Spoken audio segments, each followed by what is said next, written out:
We're live. Okay. I don't know if anyone's even here. Is there anyone here in the internet? And can you hear me? That's actually the real question, because I didn't do any audio testing. I can tell you in a second. I don't think I can hear you because I hear the music. Oh, there we go. Oh, hello. Okay, someone's here. Edible Bard. Hello, welcome.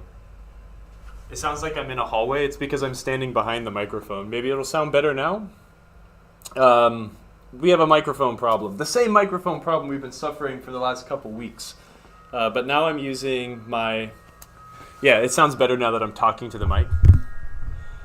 Now I'm using my my snowball mic that I use at my computer instead of using the webcam microphones, which was kind of a pain in the butt. All right, well, as long as you can hear me, then we can kind of get started.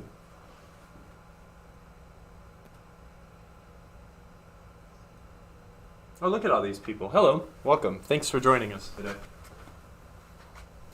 Let's sit here at the bench and give myself some ultra dramatic lighting. Look at that. How's it going?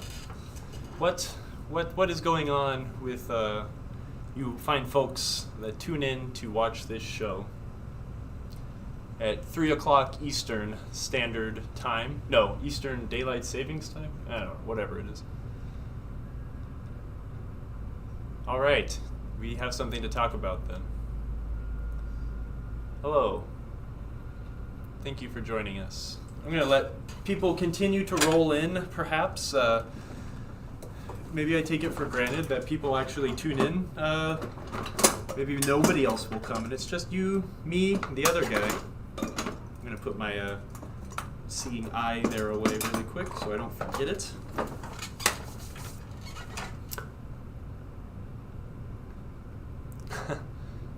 No, thank you. I do this for all of you guys, so you can thank me for doing it, but nothing further than that. I want to share everything that I know. Thank you for the kind words. How's it going? It's Thursday. It's hot here. It sucks. Hot Pack. Hello. Thank you. We're still working on Elvira. Well, we're gonna actually tear the game out today. It'll be pretty fun. I'd like to get this thing finished sooner than later, and now that we've got the electronics in a mostly reliable place, well, seemingly, it works. Who knows if it's reliable? We haven't used the electronics to actually drive anything, but we'll see. But yeah, we just got plastics in from our friends in Nova Scotia, Classic Playfield Reproductions. So got a new plastic set for the game. I've got some ramps that I'm going to bring over next week, and hopefully that's all we'll need cosmetically. We'll see. Hello. All right. Look at, there's actually people here today. There's always like a small fear in the back of my head that one day people just won't show up, and it'll be me just talking to a screen. I don't know. Maybe I should give myself more credit. Did any of you fine folks on the internet watch the stream of the James Bond 60th anniversary game on Tuesday? Jack Danger did it. It's pretty cool. I suggest if you didn't catch it and you're at all interested to find the VOD. I think Jack uploaded it to his YouTube channel, his Dead Flip YouTube channel. It's really neat. Jack was playing with Keith Elwin and George Gomez and Mark Pinacho, and we got to see that game in action. It's a really neat playfield. So. Excellent. New headers on a rectifier board. We like that. Hello, Pinball Rob. It's just me today. No Emoto. Emoto's not here. Hot Pack liked the game. I do too. It's a great game. Excited to play it. Canada is icy. Somehow I don't believe that. I'm just kidding. Lots of, it's entertaining to wake up and see a lot of my friends in Portland, Oregon being either very excited that they have a ton of snow on the ground or very distraught that there is a bunch of snow on the ground. So I know that It seems like Chicago also got hit with a decent ice storm yesterday, from what I gather. So hopefully all you all in the northern lines of latitude stay safe. Ice sucks. That's nature just giving you a giant middle finger, right? It's like, just get colder and start freezing. Turn into snow. Don't just sit there in ice. No one wants that. I only want that in my water or my whiskey or whatever needs ice at the current moment. Yep, well, it doesn't seem like many people caught that stream. I don't know. I enjoy, I'm not a big consumer of pinball like gameplay streams. I like to watch people like really blow stuff up, or watch talented folks play games that I'm less familiar with or don't see very often. But it's always really exciting to me to see a brand new game played out, especially when it's played by the people who made it, you know?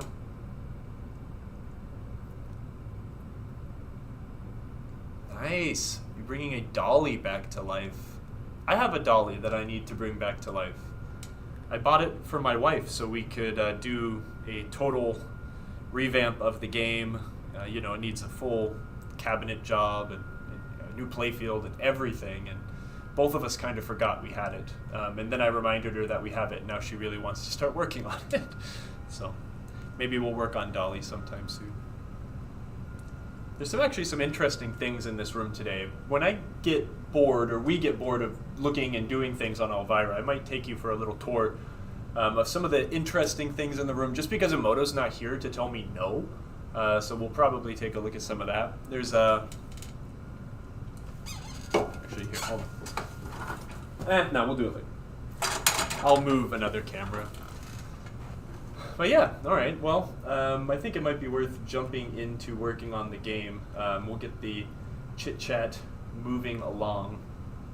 I always feel very awkward sitting and just talking to the TV and webcam sitting in front of me.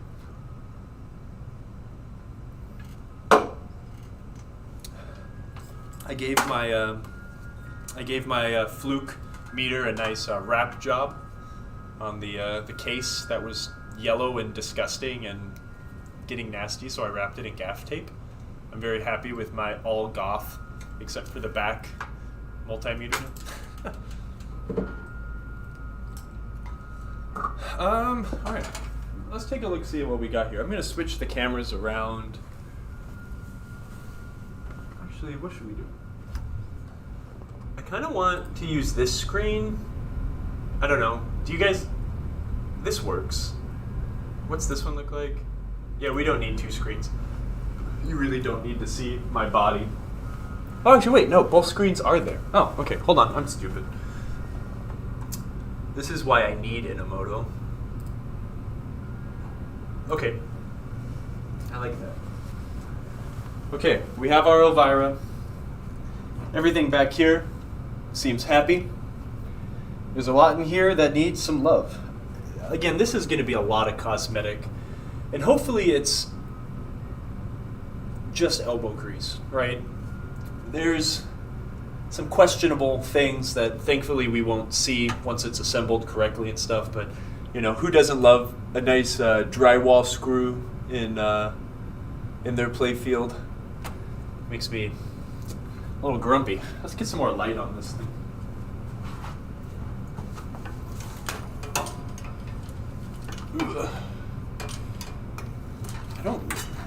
I think someone like maybe didn't have two brain cells to rub together when they decided to put that screw in there. Mostly because it looks like they used like a nylon spool of sorts to keep the ball from getting stuck, but it's a really simple fix. You just put a rubber band that spans both of these posts instead of drilling that in there. What the heck? Oh well. People just need education, right? I think we might actually bring, I might bring the camera over here, and we'll do a top down while we start doing some disassembly, so in a second. It's hard to have the person who does like all the creative, like, oh that looks good, oh that looks like crap, not here, because now I'm in charge of the cameras and I don't trust myself.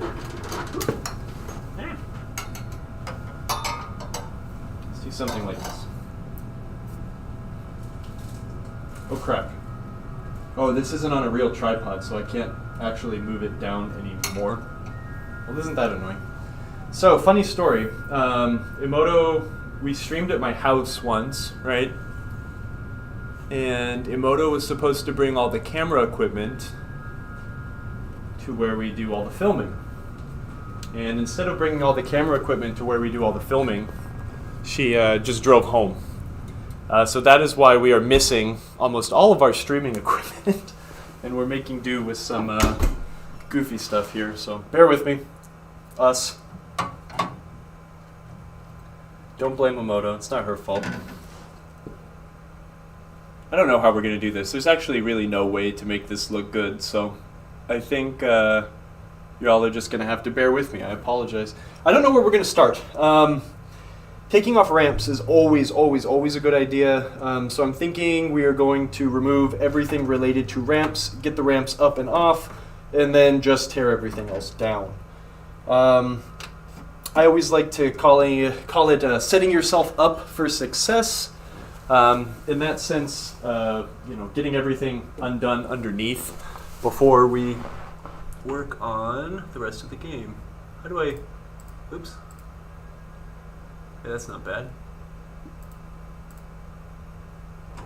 You should blame Emoto. It's her fault. There's no balls in this, right? Nope. So let's see. We have one switch here. We have one switch here. This ramp is going to have one switch here. Okay, there's not many things coming through the playfield. So let's lift this thing up. Here's something. Hello, Wildman99999. Welcome to the stream. So take a look at your top right view. I was having trouble lifting the playfield. Do you see how compressed our barrel spring is right here? When we try to lift the playfield up, it gets stuck on the shooter. Maybe you can't see that. Can you see that now? Not really? Okay, believe me. If you have a playfield that's a pain in the butt to lift up like that, check your shooter spring. That's generally the best replacement, or the best fix for that. Easiest fix. When those things get super compressed, it just allows the shooter rod to creep forward, thus not allowing us to move the playfield. So simply going to just look for things going up above the playfield. As you familiarize yourself with your games or with different manufacturers of different games, you'll start to recognize colors of wires. In Williams's, switches are a white and a green wire. So we have, that's how I can tell, like, okay, well, this is a switch wire. It's also obviously going up through the playfield. So this is one of our ramp switches. We'll get that out of here. We have another switch here. Now we have a 4-pin connector here, some reds and some yellows. Generally, those are, well, not generally, those are lamps. That is lamp rows and columns, and I'm assuming that these could be for the lock lights on the skull lock entry. Even though we're not taking that out right now, I think just taking all of these wires out, so we don't forget it in the future. These are kind of stuck together. Giving them good wiggles is helpful. Sorry, you're looking at the top of my head. Hi, Emoto. Welcome. Sorry about the camera angles. It's scary, isn't it?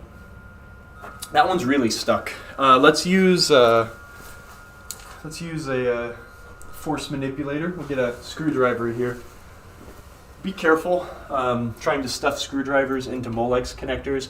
We're just trying to get a little bit of leverage that our fingers can't, or to reduce the amount of friction between surfaces. They are easy to crack. I do see a bit of a gap between this housing and this housing, so what I'm going to do is actually try to stick the screwdriver in that little gap and then just rotate. Let's see if we can move it apart just a bit. There it goes. Got that guy loose. And then I think we have one more. We got that switch there. We have some lamps there. Oh, that actually might be it. Okay, we're all good. man, just looking at this, there's a lot of problems. Missing a T-nut here, that's kind of normal. We have a real normal System 11 problem here. I'm gonna swap these cameras around. Hello, Ape Flips, welcome. Thanks for joining us today. Let's take a look. I think the only time we've lifted this up on this show was for me to say, oh, okay, this looks okay. And it does. This is not hacked up. It's actually quite clean. I'm very satisfied with this. It's something to work on. But we'll see some normal wear things here, right? I mean, this flipper linkage is extremely loose. Look at that bazillion mile long screw here. We have an extremely exploded compression spring. I also need to turn the camera on autofocus. Hold on. Sorry. I usually have an Emoto for this.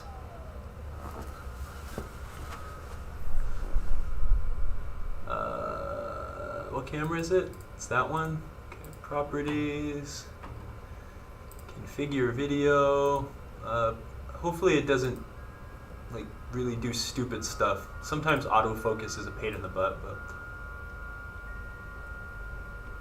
but yeah, the Emoto focus feature is broken. It's okay. Let me turn the light off here. We see a very exploded compression spring. A compression spring is a spring that exerts force after it's been compressed. So here is a little bit more intact compression spring, right? So when we compress it, it flings itself back out. The other type of spring would be an expansion spring. The expansion spring will pull itself back after it's been stretched or expanded, kind of like these drop target springs, which someone absolutely massacred. But I guess we can use this as an example of an expansion spring. When we expand it and pull it, it compresses back to its original form, which is what we'd call compressed. So there's a little springology there for you. What else? A little bit crusty and rusty down here, but that's pretty normal for a game from the south. Again, though, it looks pretty good. It doesn't look like anyone's really done too much crazy nasty other than that drywall screw up top. We've got these Bally pop bumper bodies, which are handy dandy. You can unbolt them and the entire unit will drop out through the playfield, cap, body, and all. Hopefully the stops aren't bad. I think these brackets are unobtainium. Okay. Yeah, I mean, again, it looks pretty good. Party monsters can do a little boogieing. Look at that. It even has the bushings and nuts. A lot of the times these System 11 games are missing these bushings. Actually, is that one riding on the bushing correctly? Yeah, it is. Okay. Nice. All right. Well, let's take these ramps off. That was the goal there. It's a very simple game, though. There's only one really unique mech underneath, and then one unique mech on top. The unique mech underneath would be the way the party monsters do their little boogie dance. It's that one coil we were messing with earlier. You push down, it draws the spring in. These guys are on a lever. So one side pulls down and then a spring returns it. So one coil can make the party monster, the boogeyman dance. And then we have the barbecue, which I am going to need to try to find a new cover or just take this off for now. But this is also a pretty simple mech. The ball comes in and hits a lever. Oops, my hand is in the way. It comes and hits a lever, which is also in front of a stand-up. So that's how it registers you've hit it. But when you hit the ball, the lever will kick those targets backwards. You can see the top side of that lever right here. Really elegant, really simple. All right, I don't remember how to take these ramps out. Before we go 100%, let me just take a look. I don't think they're split.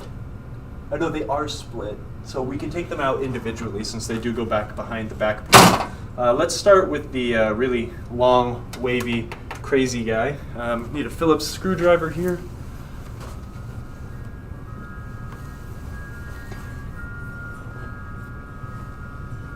Johnny Demonic, howdy. Thanks for subscribing, mate. 7 whole months.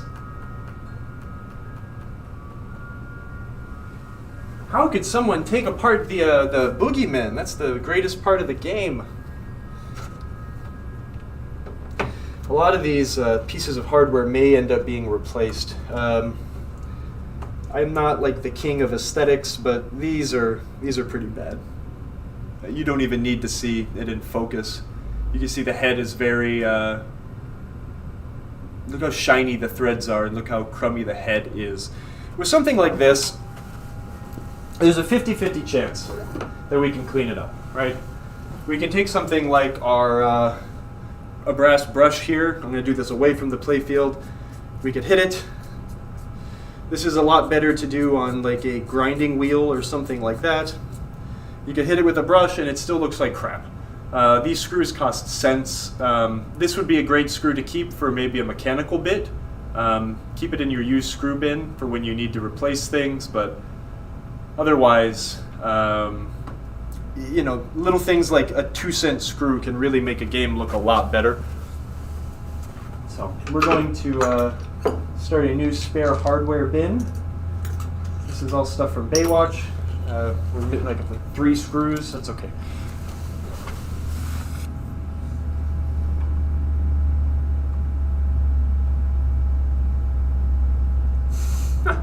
Yes, only one modesty sticker. Spinning them on Scotch-Brite can definitely do a help.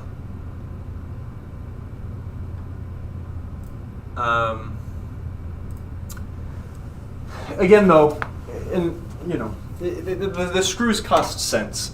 You can make these look nice again, absolutely, but you can also replace them with a nice new shiny screw, and then you can keep these guys for your spare screw box.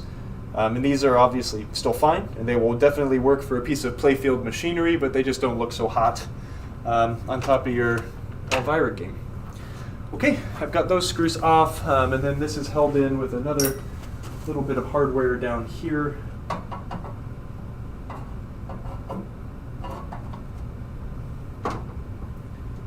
Right? I think this is all part of the same bracket. It's been so long since I've taken a Elvira and the Party Monsters apart.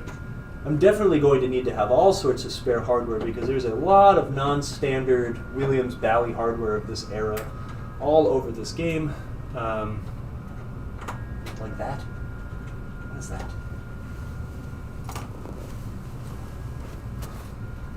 That's not even tight. Good. Strange little teeny nut. Strange little washer.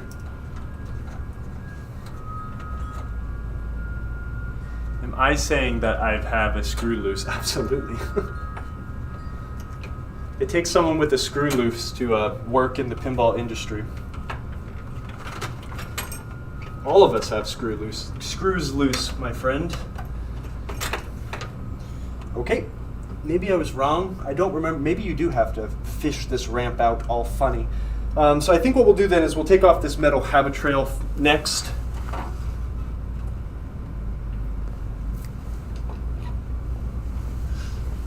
Is this the correct nut driver here? 11:30 seconds. Yes. Anyone have any fresh ideas on to remove loud buzzing and humming from the speakers of my Pinbot? I've already replaced capacitors and checked all the back box screws, etc., but nothing seems to help. It is a grounding issue. It's definitely a grounding issue. Or noise. The 12-volt circuit that a lot of that audio stuff works on is just very noisy. It is stuck in with a lot of noisy components, and it's just unfortunately the way those things work. I hate that as an answer, but that is just how they are. There's some fellas that made a independent like 5-volt regulator for Data East game, so it intercepts the 12 volts that are used for the audio amps, and it makes its own 5, and that seems to quiet it down a little bit on the Data East games. But it's just an unfortunate reality what I would do is, I mean, another thing you can check, if you've checked the screws, let me show you in the back here really quick. I'm trying to get this screw for this habit trail out.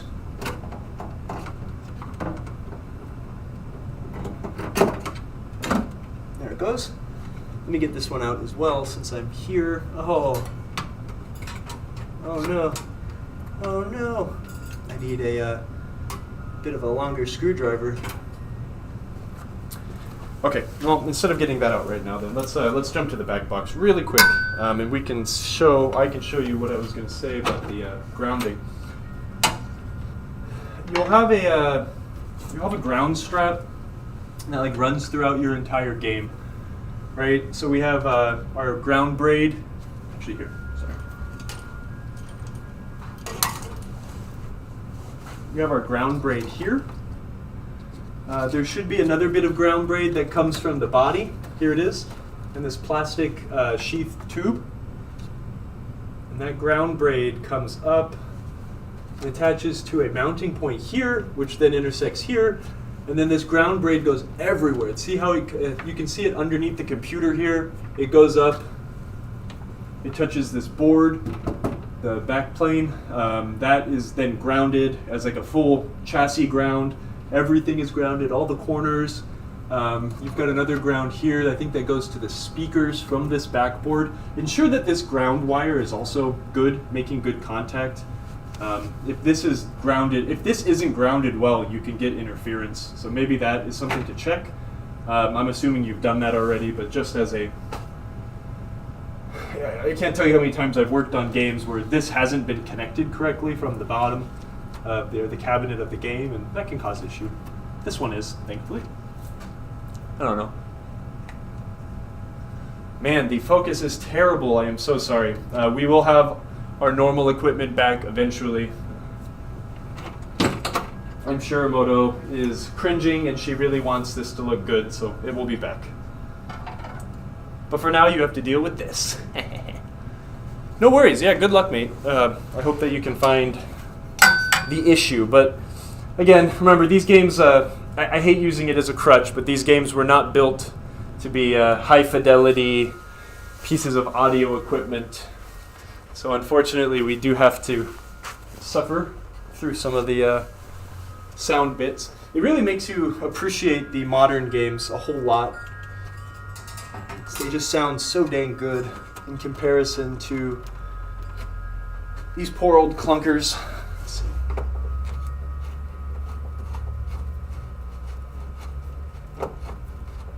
Oh, the whole spacer is twisting here. I wish I had a camera to show you guys top down. I'm sorry.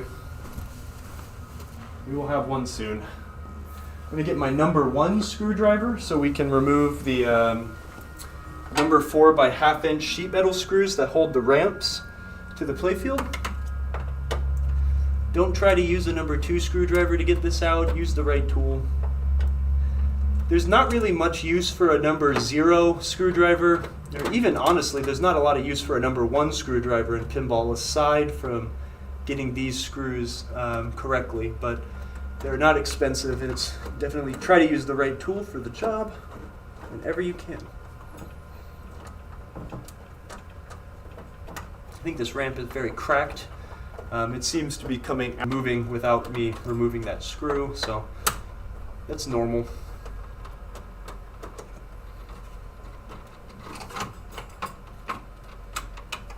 Get those screws out. These are not going to be reused. They're very, very nasty. I'm surprised they still have these screws in there, considering there's a drywall screw right there. This is a great game.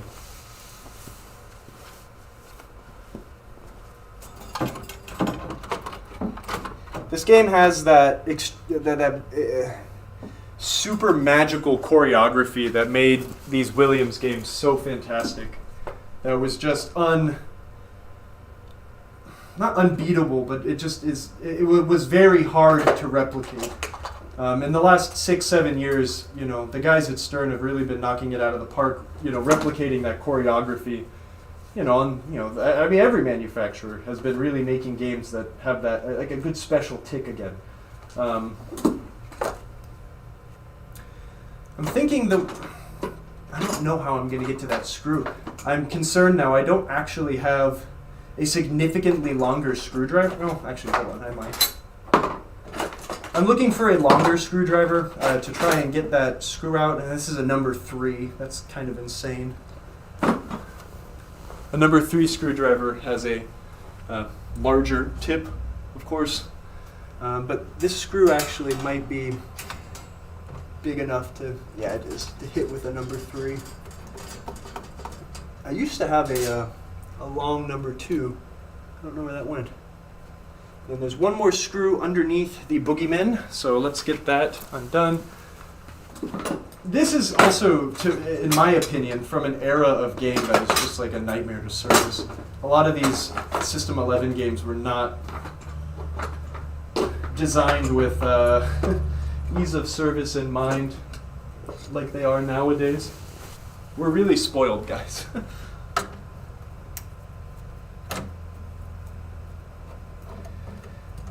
That being said, some of them totally were. If any of you guys get to meet Steve Ritchie, just ask him about the Black Knight 2000 upper playfield. If any of you guys have ever worked on it, it's insane how easy it is to service that difficult upper playfield. And a lot of that came from kickback, probably from some of, one of Steve's first games, right? Like Black Knight. Servicing that upper playfield is not easy. Everything's just very tight. So if you don't know, the upper playfield on Black Knight, you can flip that entire thing up with one screw. It is held in with one screw. It has a hinge. And not only does it have a hinge, it has like a prop rod to hold it up. It's beautiful. All right, out comes the habit trail.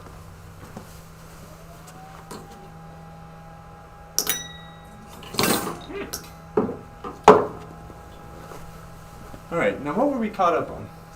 Yes. Trying to remember how we fish this ramp out. Let's switch cameras around here really quick.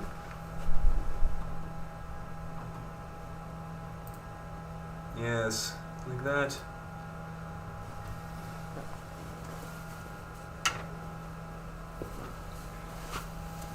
This can live over here.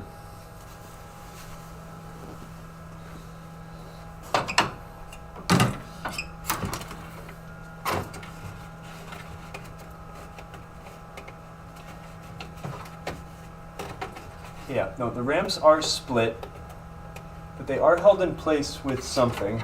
Let's see if we can remember how this works. This might be something I need to dive into the game for. Yep, okay, yeah, there's small screws that hold the two sections of the ramp to a plate. So I'm going to try and get in there with a small screwdriver and do this blind.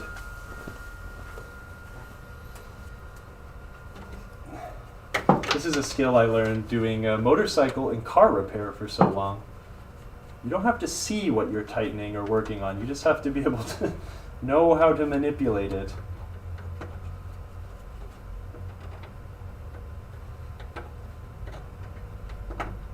Okay. Oh.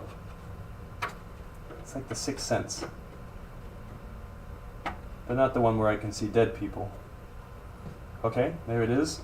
Now please come out easy. Oh, thank God. All right. Haha. Blind PinTech. Yeah, you just don't get to see anything. You guys just get to imagine what I'm doing. This is such riveting content, isn't it?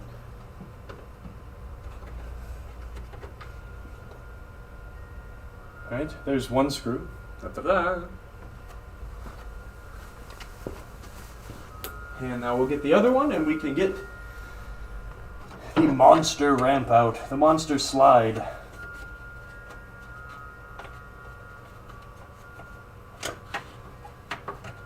It's not just one screw, is it?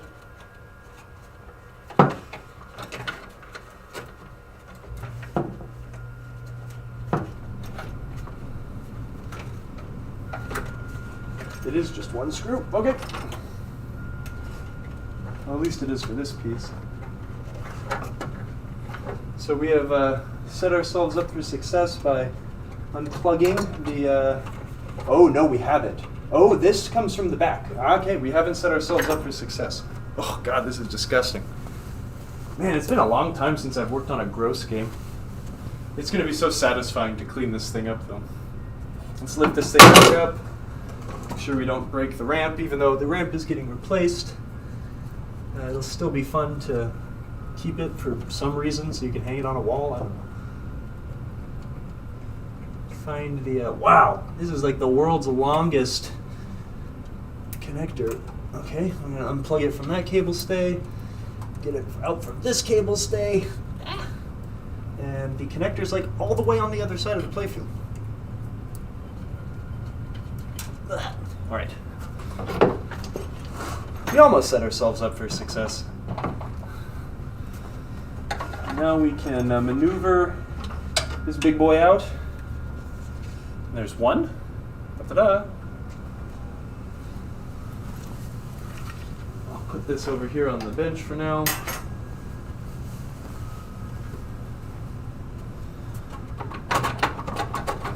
And let's see, this guy is totally loose as well. Might need to remove the monster slide plastic, but I think we can maneuver this one out with the playfield back in its low position.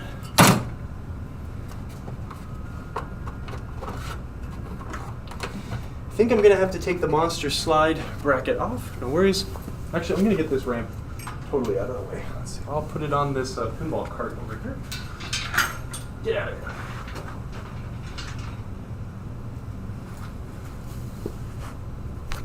Screwdriver was in my pocket, as always. C&K, hello. Welcome. Dwayne, the bathtub. Hello. Yes. The ramp is in two sections, held on with one screw, or two. This one could be incorrect.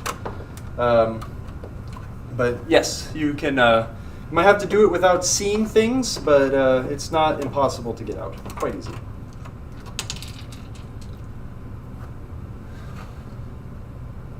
I hate the connectors behind the playfield. They can be a pain. They can, but that's why you know you're going to have to undo them, so do them before you have the game up on its service position and you're balancing and trying not to crack a ramp.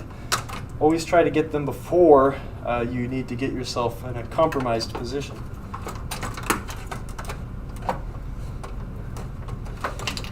Out comes the ramp.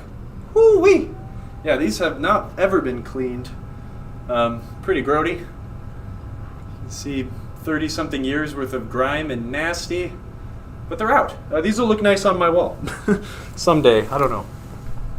Or they'll just go into the garbage, or someone can make a trophy out of them. Who knows? But I don't like throwing things away.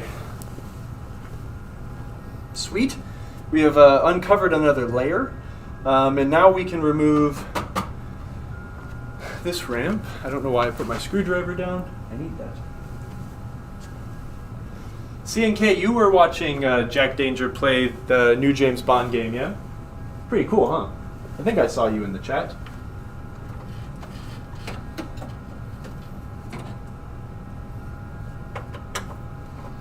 Get our handy-dandy number 1 screwdriver out again and get these... I always call them ramp screws, but if you guys service pinball games and you don't have a bunch of these around, they're generally... They can be missing or be replaced with something incorrect, but they're a number 4 by 1/2 inch, like flathead screw. I always just call them ramp screws, but I think I put them on our website where you can just type in ramp screw, then it will come out.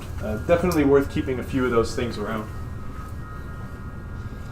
So that's out. This is already loose. We've got a stack of butyrates, but it looks like we have one screw holding it down up here in the corner.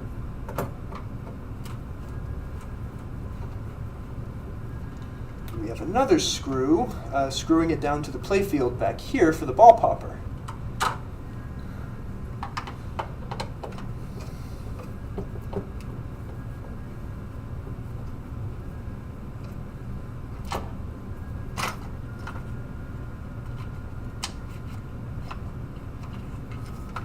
and I can't get it. Okay. Comes another one. Ta-da! It's pretty crazy how naked they start to look when you just take a couple ramps off. They add so much volume and just height to the game.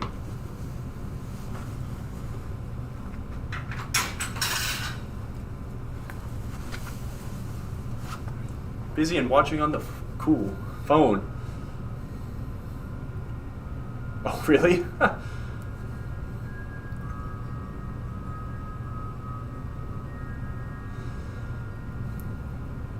Did George Gomez actually say that? I don't know. I'll have to ask him. I'll tell him I don't know if I agree with that, but I've also never tried it. Patriot Pinball, have you ever done flame polish on clear ramps? I have not. Yes, I have. I have done it once, and it scared me so much that I don't really want to do it again. If they're really bad, and they're easy to get, I might want to buy new ones. But you definitely risk destroying your ramps if you flame polish incorrectly. That's what he said. Okay, I believe. I use Novus. I like to use Novus number 2 to clean ramps. It does a very good job. That is its intended purpose, to polish ramps, or polish plastics, so. I'm not going to comment on the price, but I tell you, that game, it's just not made for people like you and me. It's definitely a special game, and I'm excited to play it one day.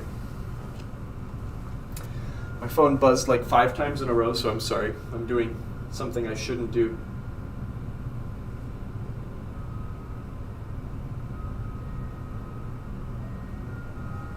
Okay, I looked at my phone, and it was mostly good news that a board I fixed for a friend of mine fixed his game. So, okay, this game's really dirty. Let's switch cameras over here.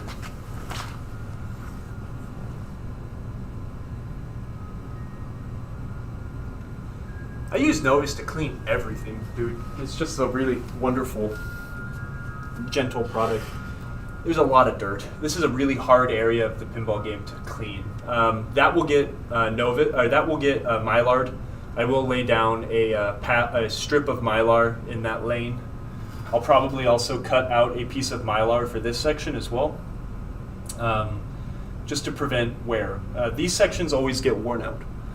The ball enters this section of the playfield at least 3 times every time you put the start button. It is also inaccessible. This is a very hard area of the game to clean unless you take the entire damn thing apart. So they're generally filthy. That filth starts to turn into an abrasive ickiness, and that is one reason why this area wears out a lot. Now, thankfully, this was an era of game where the manufacturer put Mylar down on high wear areas. So you'll notice this section here. I mean, shit. Let me just go get a rag, and I'll show you. But you can tell, like, you see the color here, and then the color here. No Mylar. This is all, dirt and stuff imprinted into the ink on the playfield. And the Mylar definitely saves the game. They always put Mylar in pop bumper jungles like this, but we don't have any Mylar up here. That's a wear zone. Thankfully, now if we, yes, does that suck? Yeah, it's a bummer. It's basically irreparable. But you can take solace. If this was my game, I'd be extremely happy with it. You take solace, and the entire rest of the game is absolutely gorgeous. Right? The most of the section that we're actually playing is really wonderful and very clean, and these sections that are really under ramps and you don't see, if there's a little wear there, it's not going to break my heart. I'm going to go grab actually, I don't know. What should we do? I think maybe continue removing plastics. There's a lot wrong with this game. There's a lot of hardware missing in interesting spots. I figure that this game would be a lot dirty or cleaner, as it looks like it's been taken apart like at least once in its life. But let's get some of these plastics off. We'll take the jumper bumpers off because those are kind of neat. I'd like to show you guys how those things are put together. Honestly, this is a game that really needs to be totally stripped down. It's pretty nasty. There's just a lot of dirt. Kind of doing the spot cleaning around the dirt and stuff like that might not cut it on this game, in my opinion, to make it look really nice. And again, we're not going for like a total crazy restoration of the game here. We're just trying to give it its dignity back.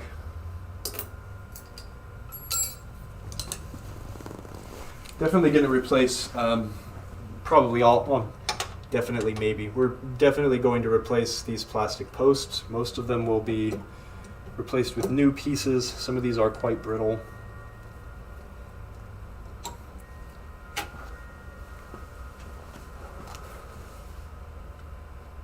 This is a very, very excellent opportunity to replace these incandescent bulbs with LEDs. You are totally right. How did you know I was going to do that? Because I am.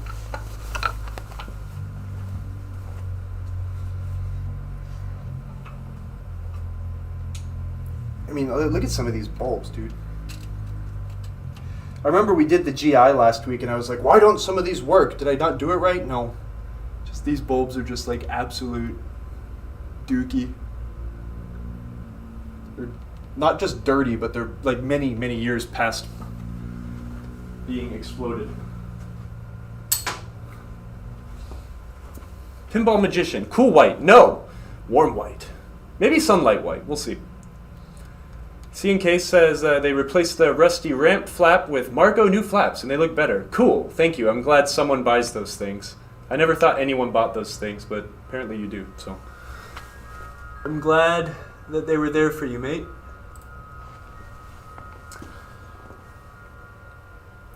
I just see those old nasty bulbs that are exposed after the ramps are moved. Yeah, and this is an era of game that you can't really replace the bulbs from underneath, I don't think. Some of these sockets, I think, are stapled in. Most of the WPC era games, they're screwed in, so you can remove them from underneath and replace them without tearing the entire game down. Okay, good. You're memeing. You're joking with me then. This is a game that will look good with some warm white. We don't want to make it look sickly and pale. Let's see, we're ripping out studs from the playfield. Let's get back in here and tighten this guy back down.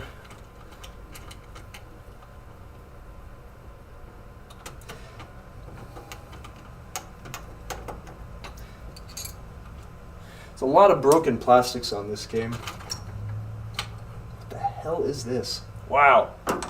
Someone used like the world's longest flathead screw that probably was a T-nut screw at some point. And then since that T-nut fell out, someone thought it was a really good idea to use a drywall screw to hold the whole damn plastic on. Thankfully, the idiot that did that didn't do too nasty of a job because the hole is totally invisible and not in the ball's path. But holy crap. See that small hole there in between right next to the lamp socket? That's the drywall screw driven through the top of the playfield. Ay.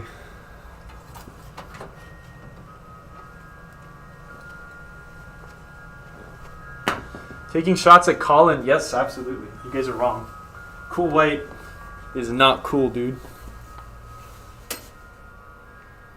Around these parts, we don't do cool white.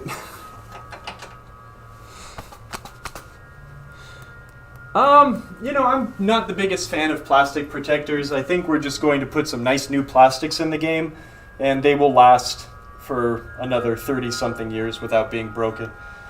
Again, remember, these games are, when they go into a home, I say this over and over again, games turn into a time capsule. The wear that you see on this game most likely happened and within the first 5 years of the game's life, probably on location. I think this game, from what I gather from operators, old-timey operator folks I've spoken to, This game did last on location a while. Even once the newer System 11 games and the dot matrix games started to come out, just because, I mean, it's Elvira. It's hilarious. It's got humor. Most games wouldn't stay out as long as that, and especially in the changeover era between dot matrix and the alphanumeric displays and such. But whoever ends up owning this game will care for it like a baby, and it will not ever get played nearly as much as it did when it was living in the wild.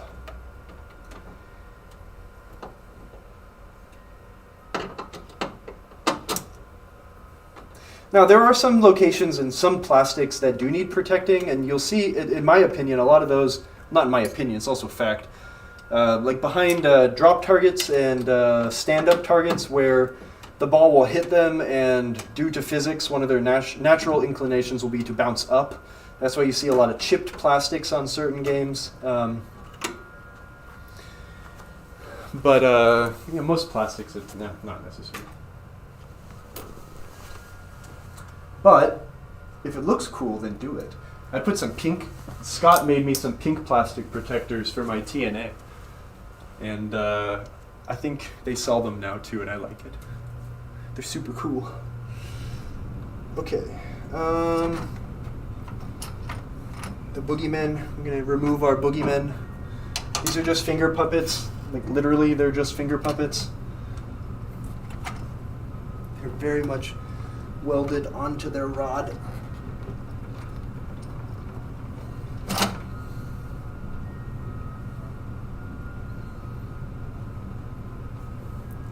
Rawr.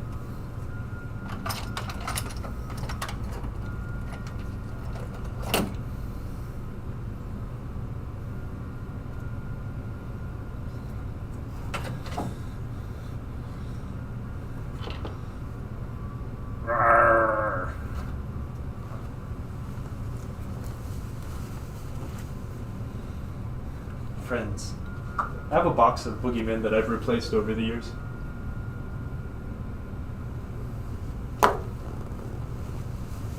Those ones are actually in pretty good shape too.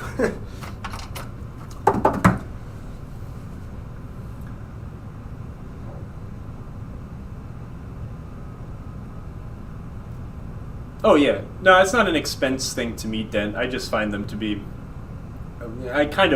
in this game there's not a lot of plastics that snap due to gameplay, but you're right, a plastic washer in the corner is definitely good insurance on most plastics, just to ensure that they won't break again. Edible Bard, I was going to ask how you prevent those posts from spinning while unscrewing the top, and you answered it for me by holding the post with a wrench. Yes, either usually they're 5/16 or a quarter, but which ones can we see? We can see these ones, yeah? Hold it down with your 1/4-inch wrench, get the screw from the top, and that'll allow you to take them out separately.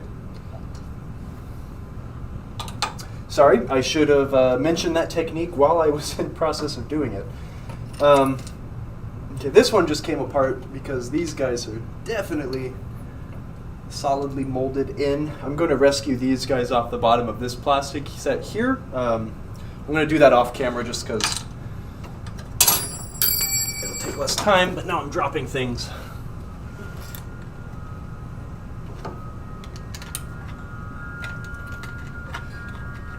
I'd really like to get to the point today where we can hit this thing with some Novus, and I can show you how we can look and see how like a quite dirty, crummy game will really polish up quite nicely. I still kind of want this game, but it is not in the finances. And I need another pinball game like I need another hole in the head, so we're not going to be purchasing any more games. So those posts actually aren't rusty, they're just copper colored. I think it's just a coating. I don't think they're actually like copper posts, because that would be like really soft and extremely expensive, but this was kind of common in this era. You see them a lot. Sorry, the camera's not focusing. You see these a lot in the 80s. a lot of older Bally games will use copper-colored posts like this. I wonder if it's either just a supplier thing. I don't know. Who knows?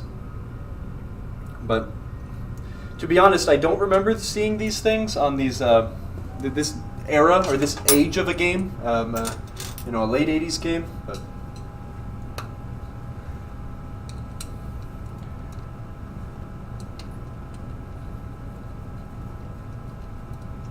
I'm just going to put these posts back where they lived. This is an area that does need some cleaning, but they won't be in the way. The light bulbs are just really covered in a thin layer of ick.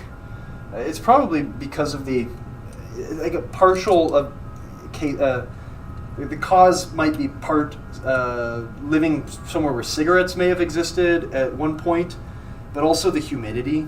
This probably was stored somewhere where it was not perfectly climate controlled. So humidity attracts the dust, and then the dust builds up. It's not really rusty. It's not super gross, but I see signs of that kind of grossness. How the hell does this janky custom piece of junk come off? Looks like a screwdriver. I've got that in this pocket right here.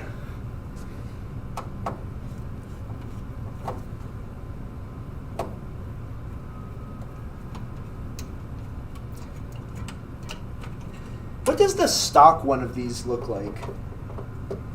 The stock like barbecue cover thing.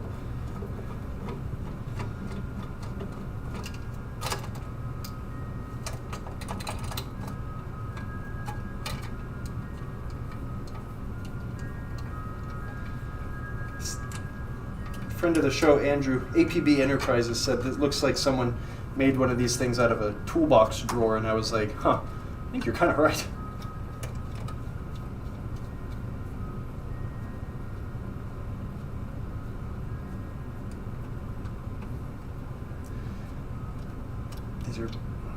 This is jank.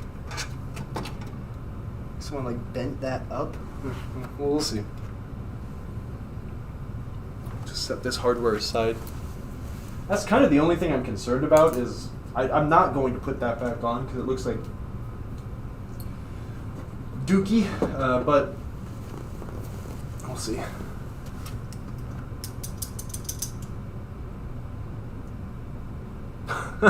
Yeah, dent. Same here. It's disgusting. It's like 80 degrees in February. I hate it. I did have the air conditioning on last night for just a moment. I had the air conditioning in my car on the way to work today. It's like, what month is it?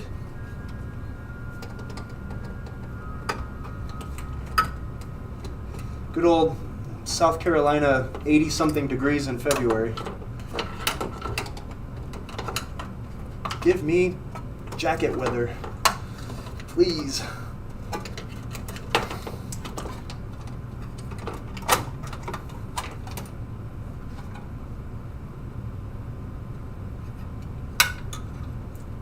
Yeah, this sure is something. This one's very janky.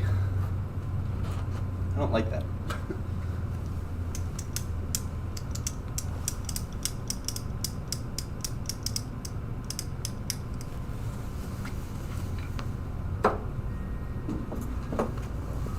A Marco box on your porch. Fantastic. Thanks for buying parts. Dwayne, you can send me some snow, dude. 5290 Platte Springs Road, Lexington, South Carolina. Send it our way. My friend in Los Angeles said they're gonna get snow like potentially like in the mountains, like the actual the mountains like in above LA right now are snowing. My wife, she grew up in the mountains above San Bernardino, and it's probably getting really pounded right now with some snow. This is not unobtainium, but it is fragile. I think they're kind of unobtainium now. I'm going to be extremely careful cleaning and handling our skull friend here.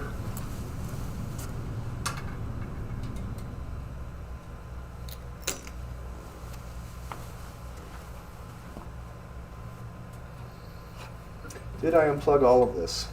Yes. Perhaps, maybe, yes. Let's unscrew this bracket and get it off the game, just because we're going to need to replace the light bulbs, and it'll help us make some room for some cleaning.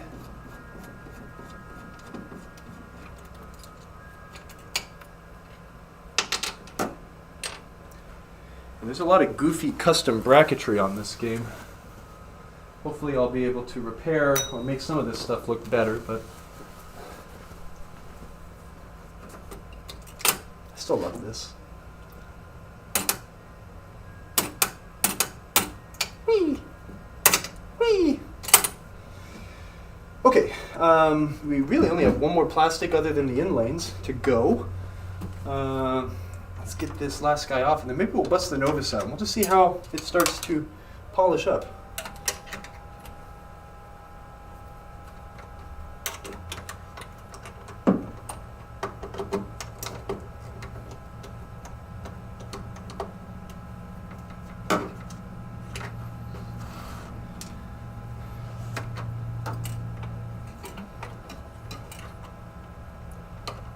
Come on. Yeah, we just need to loosen this one before we can get the nut or the wrench in there.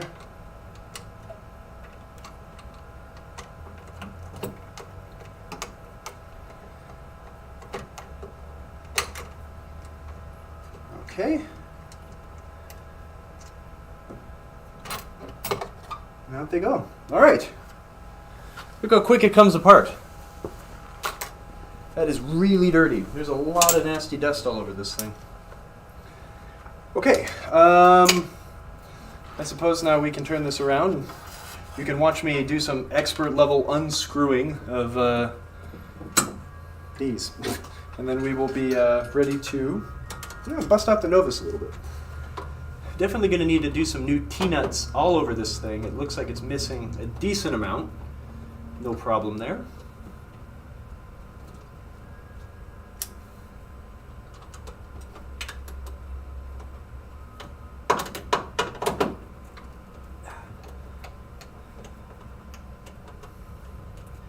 I like these flippers. People call them like the French fry flipper. Kind of look like wavy French fries. These are actually like, I think they're a 1/16 of an inch longer than a standard flipper.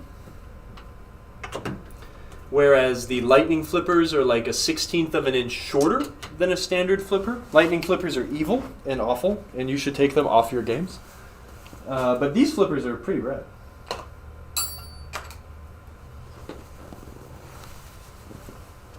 I like it's like little things like that kind of like, I guess the idea was to keep Bally having like a bit of a unique identity after being bought by Williams, and that was kind of like one of the things. I don't think any Williams games ever used the French fry flipper.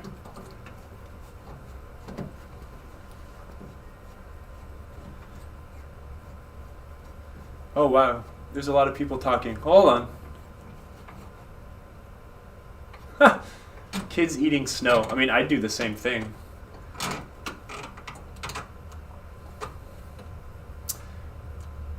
Yeah, I was talking about that a little earlier. Big snow dump in Portland. I mean, look, I love the snow. I know it's one thing to live in it and not have it super often, but it is tough in locales that are not used to it. It's tough. Do you always replace the plastic posts and star posts when shopping, or is there any way to see if you need to? If they're very cracked and nasty, yes, I will replace them. The one rule of thumb I'll do is replace them if they need them cosmetically, but also I like to replace them, especially the ones you can see. And that's really you'll do that a lot on older games, like electromechanical games that use like white posts or something like that. They're a lot more discolored than you think they are when you add or put a new white post in their place. But generally, like on a game like this, there's not a lot of hidden posts, but I'll generally replace all the posts that you can see. If the ones that are unseen, like for example, like these guys, I mean, you're never going to see those. They're under plastic, so there's no point to replace those. Even some of these guys up here, if they're not cracked, you don't really see them. Well, but they don't cost very much. It depends on the game, I guess. Long answer short, it depends on the game. I think someone did some wacky hardware stacking with one of these incorrect screws, so I need to lift the playfield here to see what's going on underneath.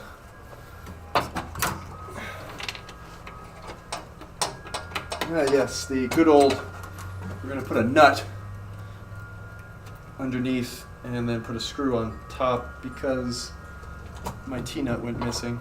Classic. Get my nut driver here.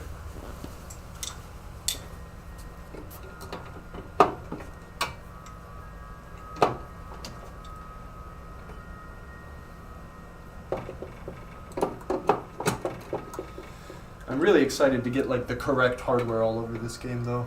It's going to be a lot of screws to replace.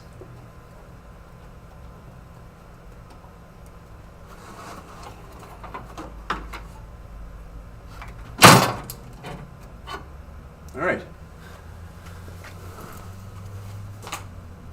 Basically have a stripped down Elvira and the Party Monsters now. That's pretty cool. Nolan, the Bozo Zone. Yes, the classic Cletus. What's up, dude? Okay, now y'all are talking a lot. Lightnings are not awesome. Lightnings are terrible.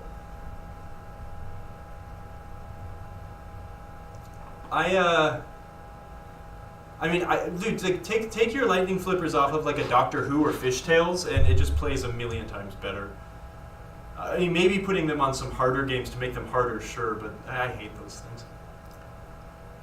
Sun's out, windows open in Ohio. Good for you, mate.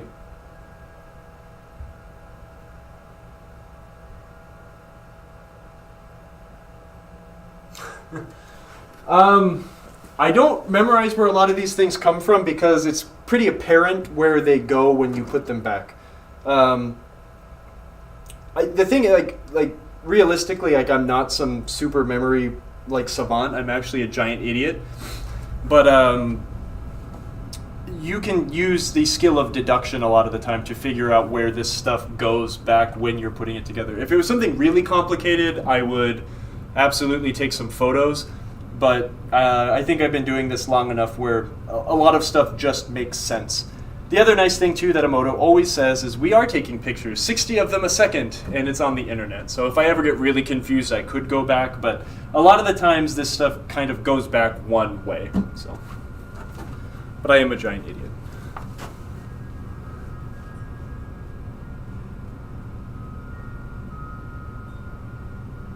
Dude, yeah. No, replacing... You'll see posts. This game... These aren't actually terrible. You'll see like a lot of games that are like cleaned with like Wildcat or a lot of... what's that other one? Millwax. That stuff like really eats away at posts. So you'll see on some games like the bottoms of posts will be really crunchy while the tops will be fine. This one's really not that bad. There's actually not a ton of goop in these posts at all. But again, if you look at a clear post in one of your games, and you're like, oh yeah, that's clear. It looks like a post. And then you get a new one, you're like, oh holy crap, that's really clear. Putting new posts really do make a difference, but it depends on the game. It really does.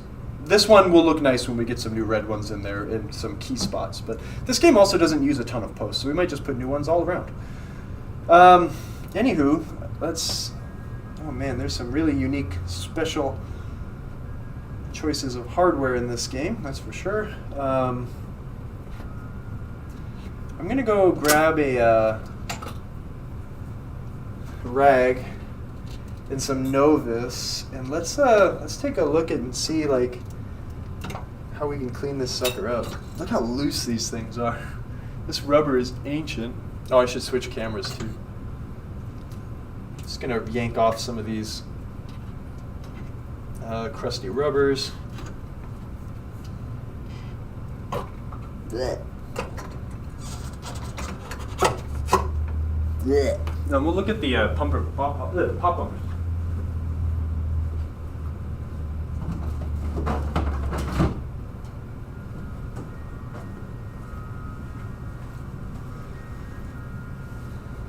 Let's do that really quick, because I think I have the screwdriver really close. Let me put all these nuts in my nut holder, the place where the nuts go.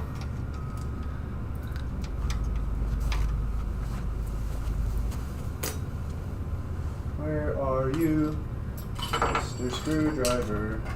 Just drop something. Where'd my wrench go? Oh, there it is. Now, where the heck is that screwdriver? Oh, right there. All right. Y'all ever notice you start complaining about something and then it just like magically shows up?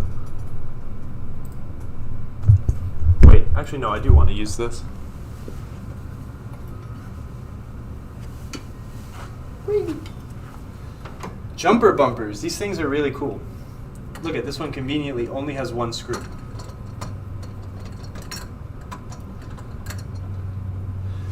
It's a special pop bumper ring. So you have a threaded portion attached to the actual pop bumper ring. So when it moves, the cap moves with it. And it makes you smile. And that's important. Because everyone deserves to smile. And if this makes you smile, you're like me. I think they're super cool. Data East did it on a couple games. Bally used it on a bunch of games from this era.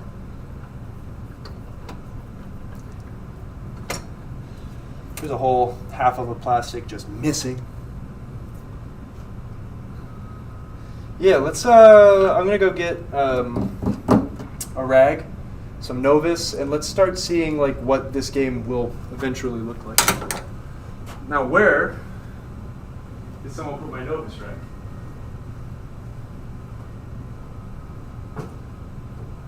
Right.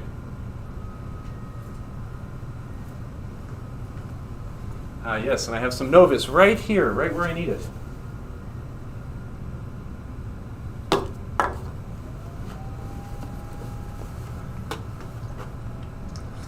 That is just like the Simpsons pop bumpers, yep. Exactly, exactly, exactly. I think this rag was used for wax at one point, so I'm going to not use that on the Novus side. I just think they're so cool.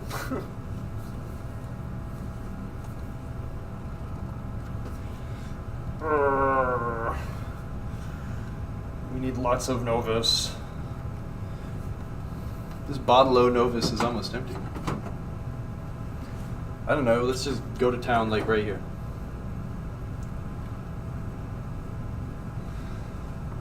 God, the playfield just feels crunchy. We're just gonna pick up so much dirt off of this Mylar, it's gonna be nuts. It's gonna be so smooth when it's done.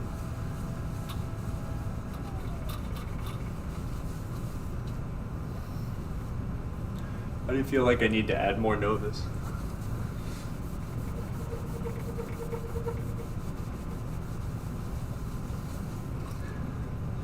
Yeah, the Mylar absolutely did its job on this playfield. Wow, the playfield is so crunchy. There is so much dust and dirt all over this thing. Probably going to have to use multiple rags. When playfields are this crunchy and like covered in dirt, you really should get an air compressor and spray all of that dirt off. Vacuum air compressor, get it all off, clean it up. Because when you get a bunch of that dirt in with the Novus that you're using to clean the playfield, it can, you know, essentially turn it into grittier sandpaper, and that's not what we want, especially on the paint. So sometimes, like, I will have a first pass rag and then like a finishing rag. Look at that. Yuck. That section in the lane there, you can see like exactly where the Novus ends. Or the, the Mylar ends and the playfield begins. After this playfield is clean, it will play extremely fast because it's going to be missing all of the dirt. In slow modifiers, we'll wax it nicely as well. That is going to take a lot of elbow grease to get that up.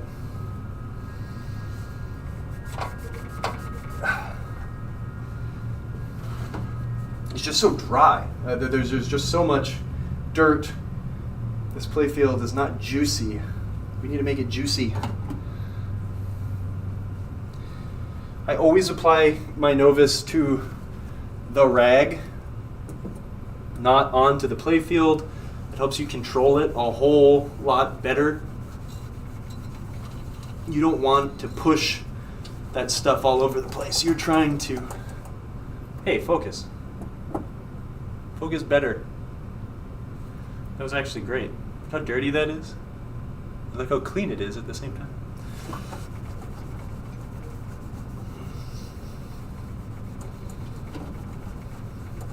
If you think that I'm full of crap and you won't ever use Novus to clean your game, whatever, that's fine. But a game this dirty, having something like that really makes a difference to pull that crap off of the Mylar and out of the, or the paint, whatever you're Novusing.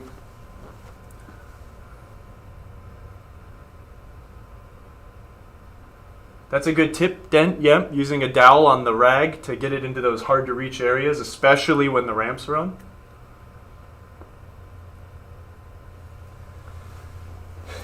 Yeah, Nolan, that's absolutely true. A really dirty game is actually sometimes the best game to buy because you will have a beautiful playfield underneath. The dirt will lock all of that in. It's really unfortunate that this apron is the way it is, though. The apron is, that's another way you can tell this game was stored somewhere not well climate controlled, is that the apron is super flaky. Something really got into that, under that silk screen and or that silk screening and really just loosened it. Unfortunately, things like aprons and stuff are just not easily available for these Williams games. Your best case scenario is getting an overlay, and those look okay. And do the best I can to keep it as in good shape as I can while we continue to work on the game, but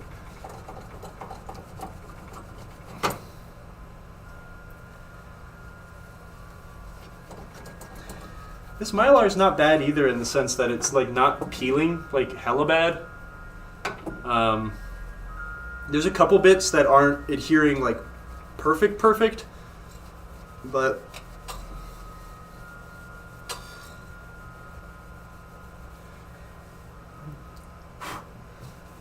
this game will absolutely need we're absolutely going to need to hit it with a compressor at some point. I'll have to see if I can get someone to bring a compressor over here, or I think we might have a small one at the office, but yeah, I mean, otherwise, this will clean up quite nicely. It will be a very decent Elvira playfield once we're done. That nut feels like it's going to crack.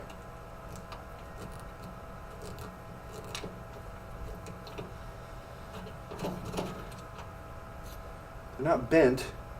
Someone may have used some sort of Loctite, or that's just a big amount of corrosion where this would stick out of the T-nut. Usually I don't take these things off to clean around them unless the game's really dirty, so this is probably going to snap. No, it's twisting.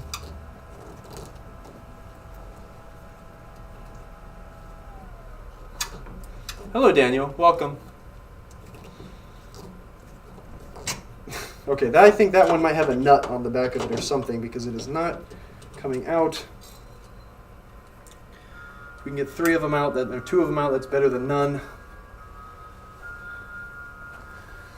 But yeah, this is going to clean up okay. There's only so much you can do before you get to the point where it becomes a monumental mountain to climb to try and make things really, really nice. Again, if this was my game, I and I bought this and this was my project, it wasn't a customer's game, I would be doing the same exact thing I'm doing now though. It's not like nice enough of a game to like go absolutely ham trying to make it like the shiniest, prettiest Elvira of all time. Because that just turns into a huge project, you know. You need new, at that point, new play fields, and then the apron's not going to be nice. You find a new apron, you know, new back glass, re-stencil, blah, blah, blah. You know, but a new set of ramps and polishing it up and making it look as good as it can in this condition is, you will end up with a very nice game. But yeah.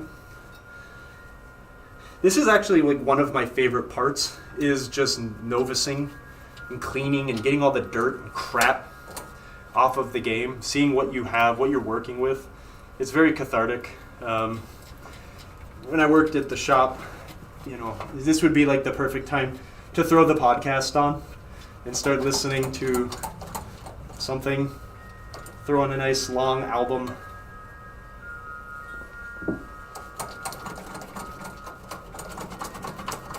But here I am, talking to a computer screen. No, I'm just kidding. I'm happy you guys are here with me.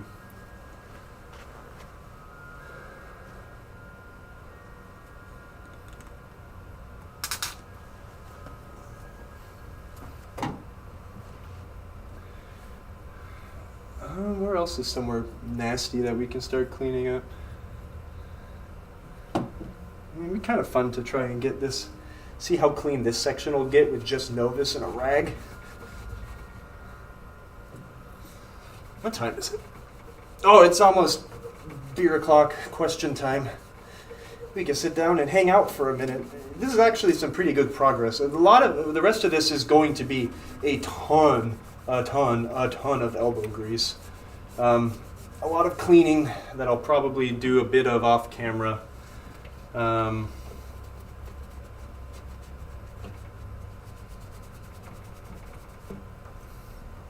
That stain underneath this ramp is just so, it's coming out, but it's just so tough. You need all of the liquid that is the Novus to break it up. I'll probably need to take both of those stud posts out. Honestly, I might even take this entire ball guide out just because there's so much dirt and crap in the corners. There's no way to really half-ass that. But this section is actually coming out quite nice. This giant ball trail will not exist at some point.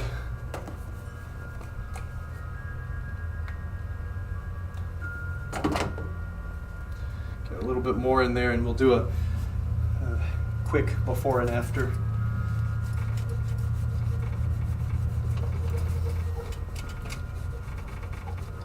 Be careful not to cut your knuckles on these ball guides. I always try to keep my fingers out straight when I'm doing this, so I'm really good at busting up my knuckles. The best way to clean this is going to be to take it apart, and this is also not a ton of elbow grease, but it comes out pretty okay.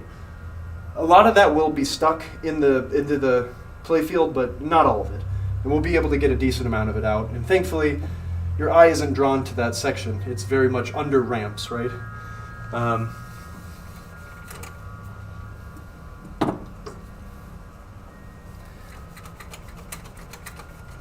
Coming out okay, quite nice.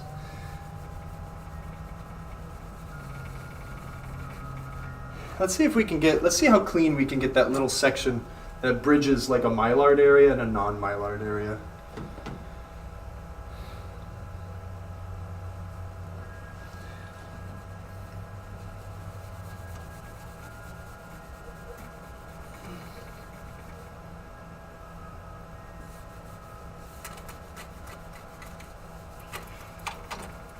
Be careful again on games that are and have been stored in humid conditions. It does weaken the paint a bit. I can see a couple little chips that have come off, which is a little disappointing and makes me nervous for doing this upper section.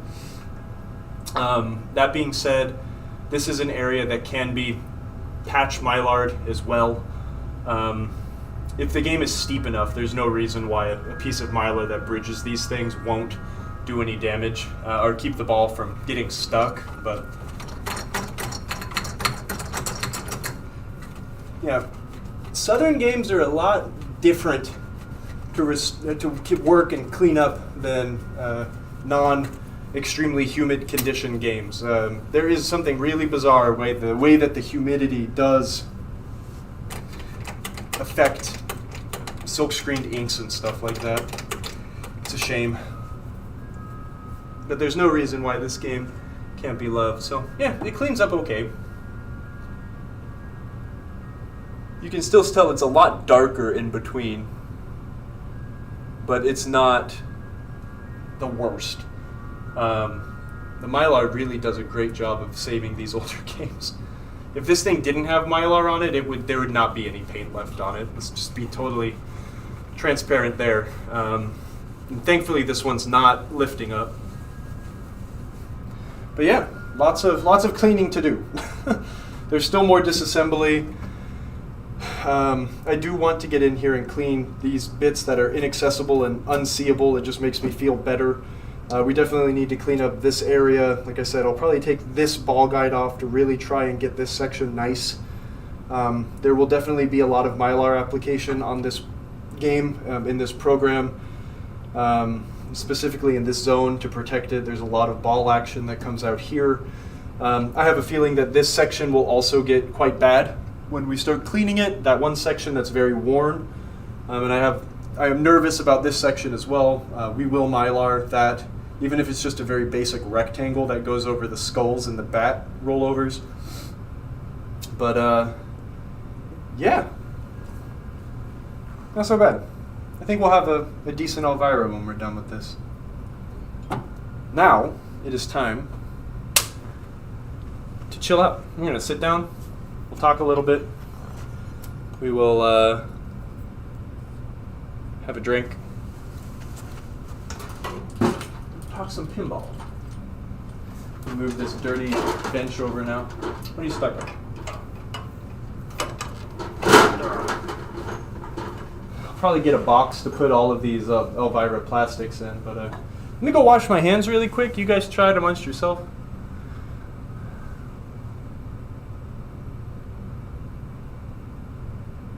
Let me answer these questions first. I remember when you didn't even use Novus. I love Novus. That's all I use. Novus is my favorite pinball playfield cleaning thing. You are real people. You are. I'm just being oddly self-deprecating. I am very appreciative that you guys are here all the time. I am using Novus, yes. Will you put some kind of service note in this machine? Serviced by Kyle. No, I don't do that. Sometimes I'll leave a business card or a magnet, or when I lived in California. But one thing I do like to do on every dog soccer I've ever worked on, every World Cup soccer, under the soccer ball, I'll take it off and I'll write Kyle was here in the year. So I'll be right back.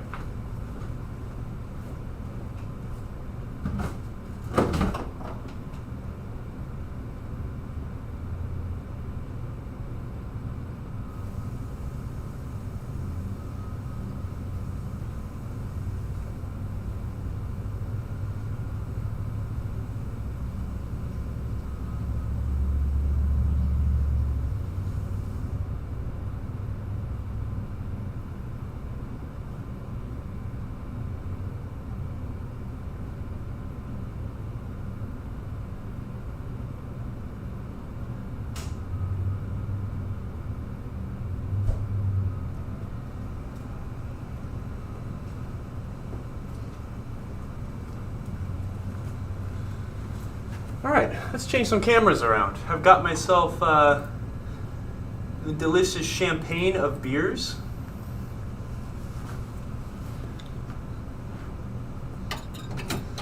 Look at that moon. Oh, that's the matching tattoo Jack and I should get. The Party Monster moon. Hold on, I gotta text Jack now. All right, what's up, everybody? Got a lot of parts here. That's a funny angle. I'm working on a 2003 Stern Terminator 3. I have a few questions. One, I replaced the incandescents with non-ghosting LEDs, but I see some ghosting in some of the controlled lamps. What could cause this?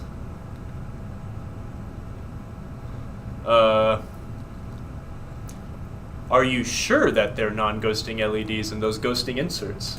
You might be able to try swapping an insert that is not ghosting or flickering into a position that is. Maybe make sure. You know, maybe a couple non-ghostings went into that bag as well, or a couple of the standard ghosting LEDs went into that bag. Maybe that happened. Otherwise, I don't have a perfect answer for you right now. I need to think about that. But I would try the simple thing first. That's just what I think. Hello, Colin. What's up, dude? I'm drinking a local brewery. It's called Steel Hands, and their coffee lager. It's kind of a gimmick, but it's not, because it's actually quite good. Pleasant little coffee taste. Yes, it is question hour. Ask away, baby. Ooh, you've got a tops topper. That's pretty cool. I'm just going to read this. I'm not reading it out loud.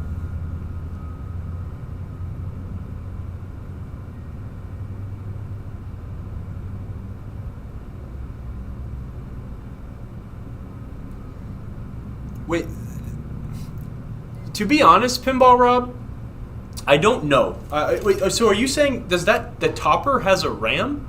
Or are you saying that the computer has a Timekeeper 6264 RAM? And to be honest, I don't remember how the top system works at all, so I'm not going to be able to give you a good answer there about how or what it will do in your home. If you're talking about the actual RAM position on the MPU of your Terminator 3, which is a White Star game, is it? Yeah, that's a White Star game. Yeah. Yeah, the first Sam game was later. Anyways, yeah, if it's on the computer, then you do not need a triple battery for the triple AA battery holder.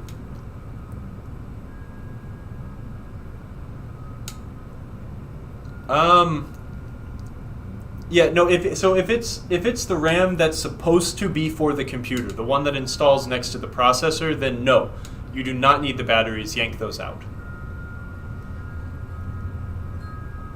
Those Timekeeper RAMs are interesting. I have one. There's one of those in my Baywatch, which is neat. I like the ferromagnetic RAM, like the non-volatile, like Ramtrons, or any of the really excellent RAMs that people make, like the AnyPin RAM from Pinball Classics, Rob Anthony's stuff, or any the PinTech RAMs, Andrew Spittler's RAMs. They're all great, but those are kind of old school. Do you know how old it is? It's about as old as the game. The top system was used in those early 2000s games.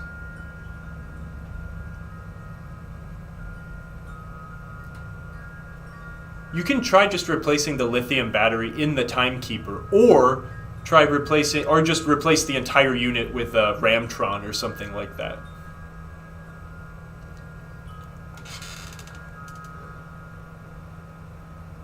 Oh God, everyone's typing too many long questions, and I'm so blind I can't read them.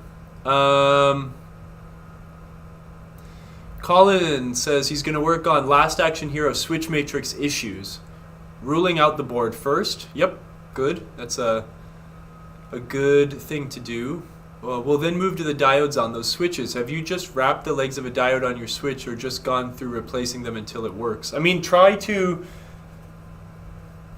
triangulate the problem using the switch matrix first. I mean, I'll never just go in and willy-nilly just replace like every diode on a switch. That can just be hours of unnecessary work. That's definitely one way to like just absolutely shotgun or like send a tactical nuke at the problem, but it's a lot of time.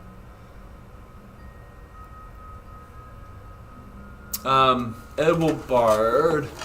I'm still having an issue with the right flipper on my No Fear would I be able to disconnect J906 from the Fliptronic board, and while the game is on, short the pins with the paperclip on the header pins themselves to check if the board works? Yes, you can. That is absolutely what, I mean, that's exactly what you'd just be replacing the switch at that point. I'm a little confused because that is a very simple circuit. I'm pretty sure from the Fliptronic board, it just runs those wires into the harness along everything else and then just to the switches, and they should close. But you're absolutely right. If you have tried everything else, just short those pins together. Using a paper clip is fine. It's a little janky. I would recommend using like alligator clips so you can very firmly and for surely put one on the pin that you're trying to short, and then you only need to control one instead of trying to control two pins at the same time. But yeah, that's absolutely what you should do. Are those wind chimes? Yes, those are wind chimes. Those are wind chimes that were dedicated to Mark, who started Marco Specialties, who unfortunately passed away a few years ago. So he's angry right now, telling me that I should be finishing Elvira, not sitting here and talking to you guys now. I don't know. Colin has an entire row out. I mean, if you have an entire row out, it sounds like... Wait, a row? I mean, I would check for the integrity of all the wires. A whole row is interesting, though, but usually you'll have a column out, right? Because sometimes, I've done this many times, you accidentally provide solenoid voltage to switch matrix voltage and you blow things up. But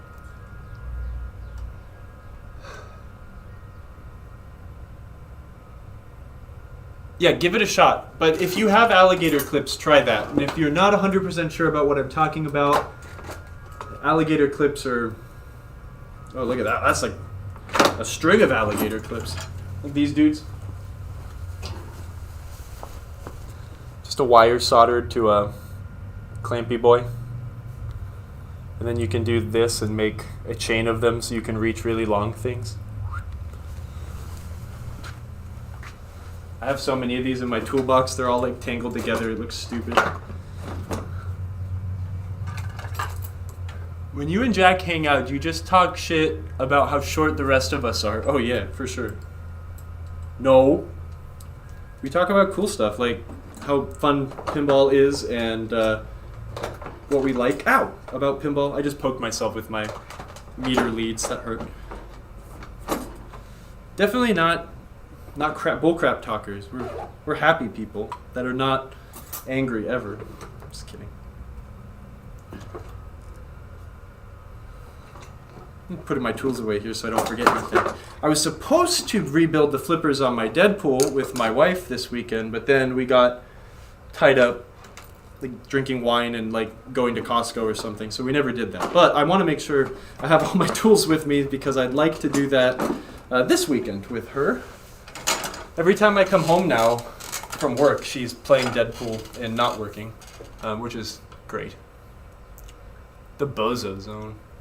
So the row is the return, and that's what's making this interesting. Yeah, well, you'll find it. You're a smart guy. You got the whole damn thing working to begin with, but like I said, you have so many Data East games. Just swap computers and make sure it's not that first. It's kind of a lot of work to yank a computer out of one of those games, but it could save you hours of troubleshooting, right?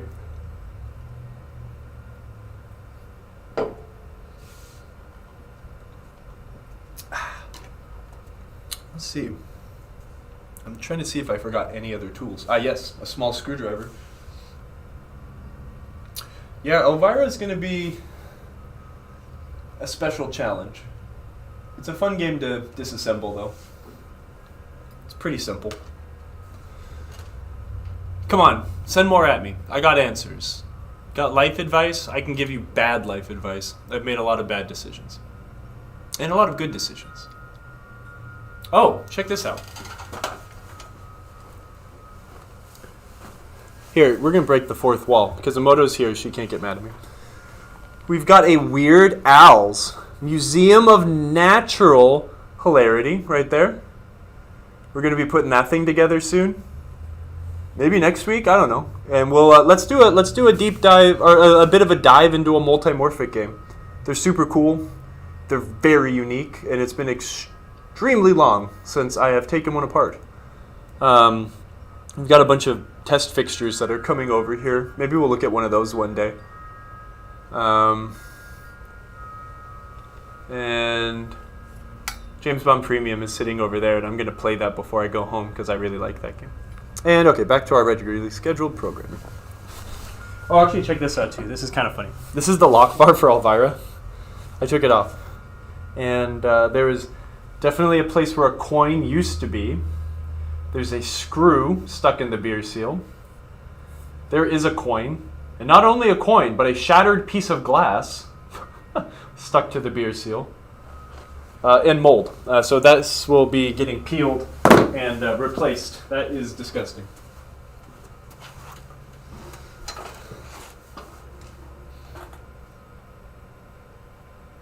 What size nut driver for the super tiny screws on Batman Forever Batcave ball lock micro switches?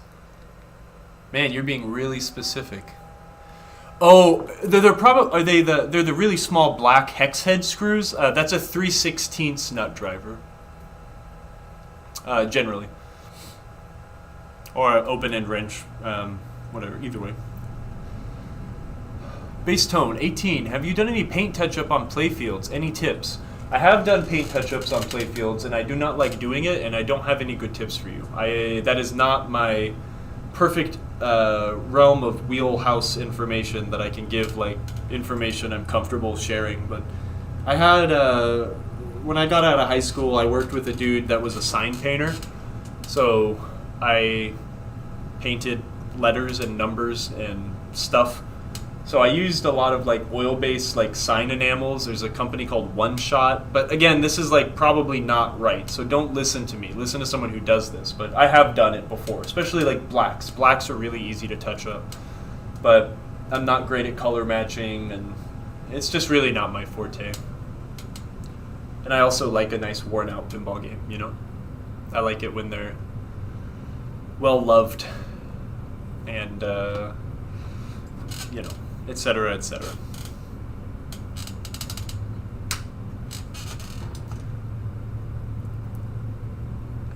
Ever need to dial down flipper power in a game? Yes, actually.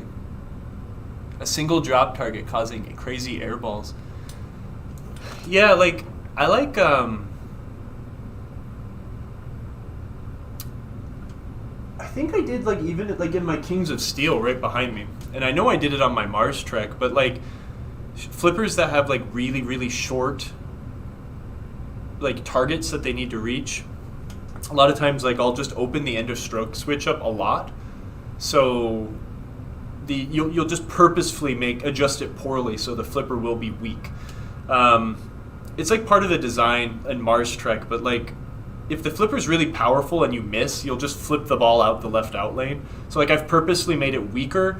It'll still do what it needs to do, but it's not as, like, mean and, like, self-drainy all the time. There's a really short gap on Kings of Steel at the top where you have to hit 3 stand-ups, and I've purposefully weakened that one a bit because the distance is so short, and because the neon or the teal stand-ups are hard to find, and I don't want to shatter them, so why not make it weaker? You know? But it's easy to do on games with, like, end of stroke switches, right? Because you can just adjust them really crappily, and then they'll weaken up. So, yeah, bass tone, Meteor, absolutely. I made my Meteor upper flipper super weak to not bust drop targets and stuff like that, or get the ball stuck behind the rubber behind those drop targets with a really powerful flipper. And you know, actually, Stern did that from the factory, at least on some Meteors. My Meteor has a really big resistor, like a 10, like I don't remember how many ohms. It might be like 10 or 20 ohm resistor in line with the 40 volts that runs the flippers. But some Meteors don't have that. Mine was factory. But even with that resistor, I still adjusted the end of stroke switch poorly to weaken it, because it still does the job just fine. Bass tone's going to try and touch up around inserts. Have a Mr. and Mrs. Pac-Man with most of the black maze worn off. Oh, perfectly. Practice a lot, dude. Just get a decent, like, lettering brush, and just practice. Yeah, I'd like to get my Meteor back here. It's at a friend's house right now. We took it out of the arcade, and I didn't have room for it, so I just let one of my friends at the arcade take it to his house to enjoy it. But I'd like to get that game back and give it a tune-up one day. Mr. and Mrs. Pac-Man's a great game. I like that game. It's goofy. I have many fond memories of playing that game in the shop. I don't know why I like that game so much. It's really not that good, but to me it's great.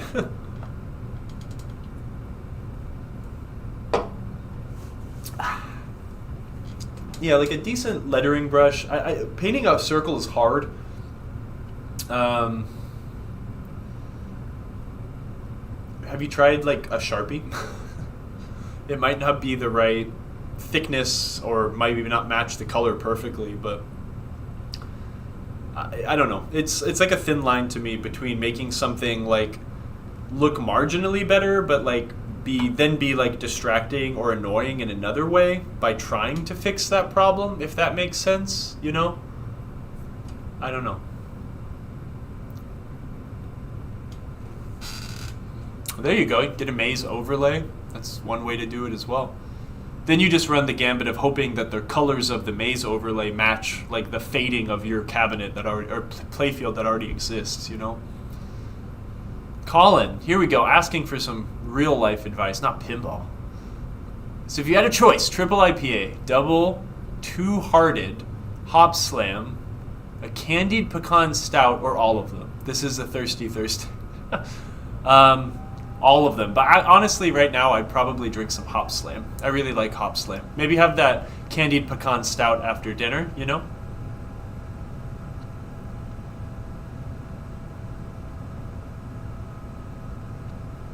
Yeah, okay. The Sharpie method doesn't work too well. Yeah, you need the paint to sit on top of the wood, not be an ink that might soak in, perhaps. Patriot Pinball is correct. We do have a LED replacement for the maze. Those lights are very hard to get now, and those incandescent lamps that the maze uses, and also they're just so damn hot. The LED replacement is a really solid addition to anyone who wants to keep their Mr. and Mrs. Pac-Man.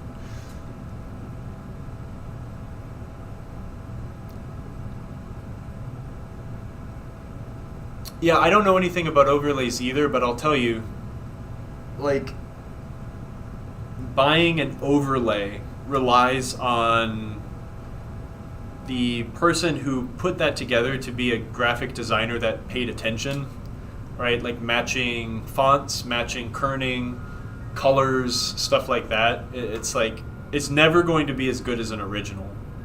So always keep that in mind when you're buying another product like that. I don't know. I have no experience with it. I don't particularly like using overlays for anything other than maybe inserts that are commonly worn. But, you know, your mileage may vary.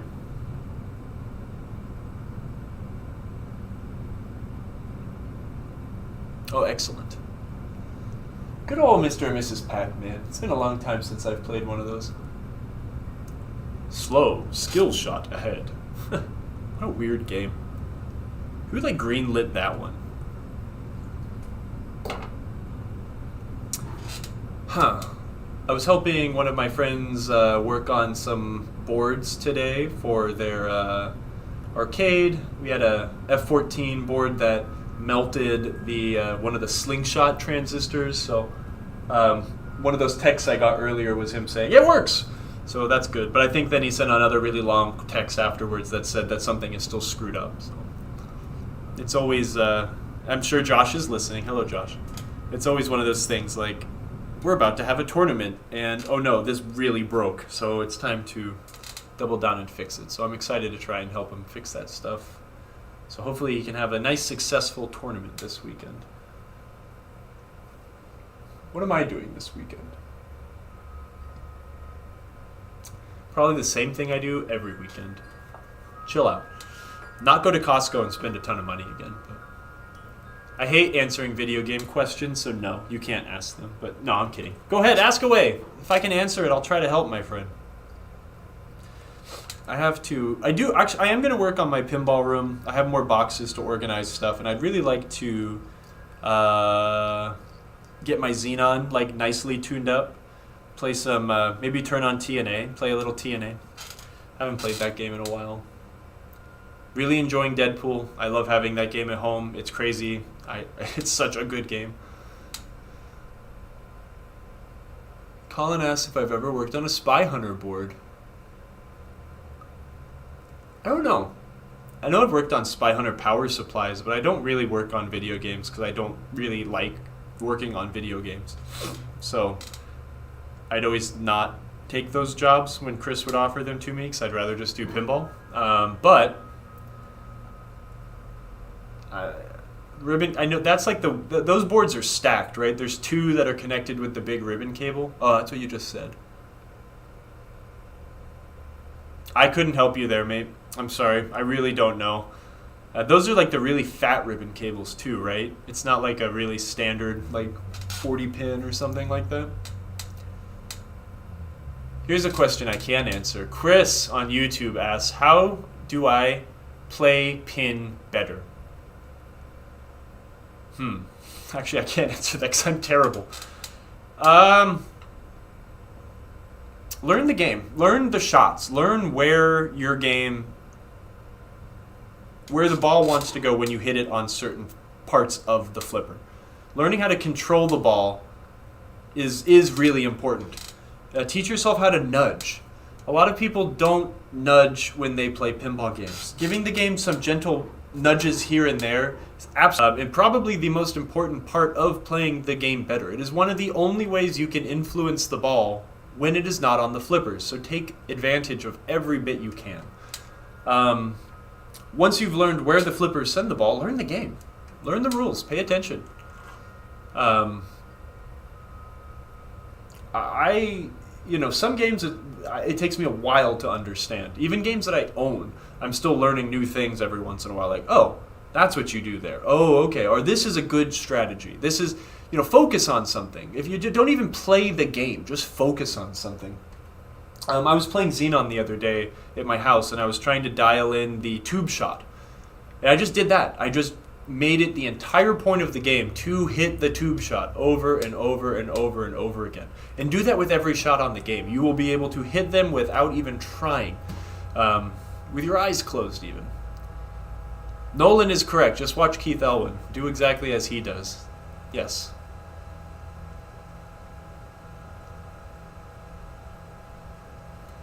Yeah, look up Abe Flips on YouTube. Dude has the most incredible flipper tutorials. You're talking about tournaments when you have no idea of the rules. Well, there's your problem. You have to know the rules.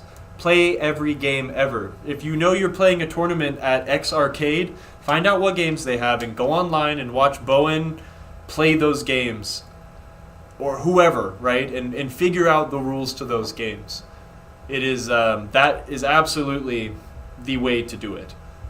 There is a part of pinball where just not draining is absolutely your number one goal. But to take it to the next step, you need to learn the order to do things then. If you want to be a successful tournament player. I am not. I just like to make the ball do stupid stuff. So I just flip and make it do stupid stuff.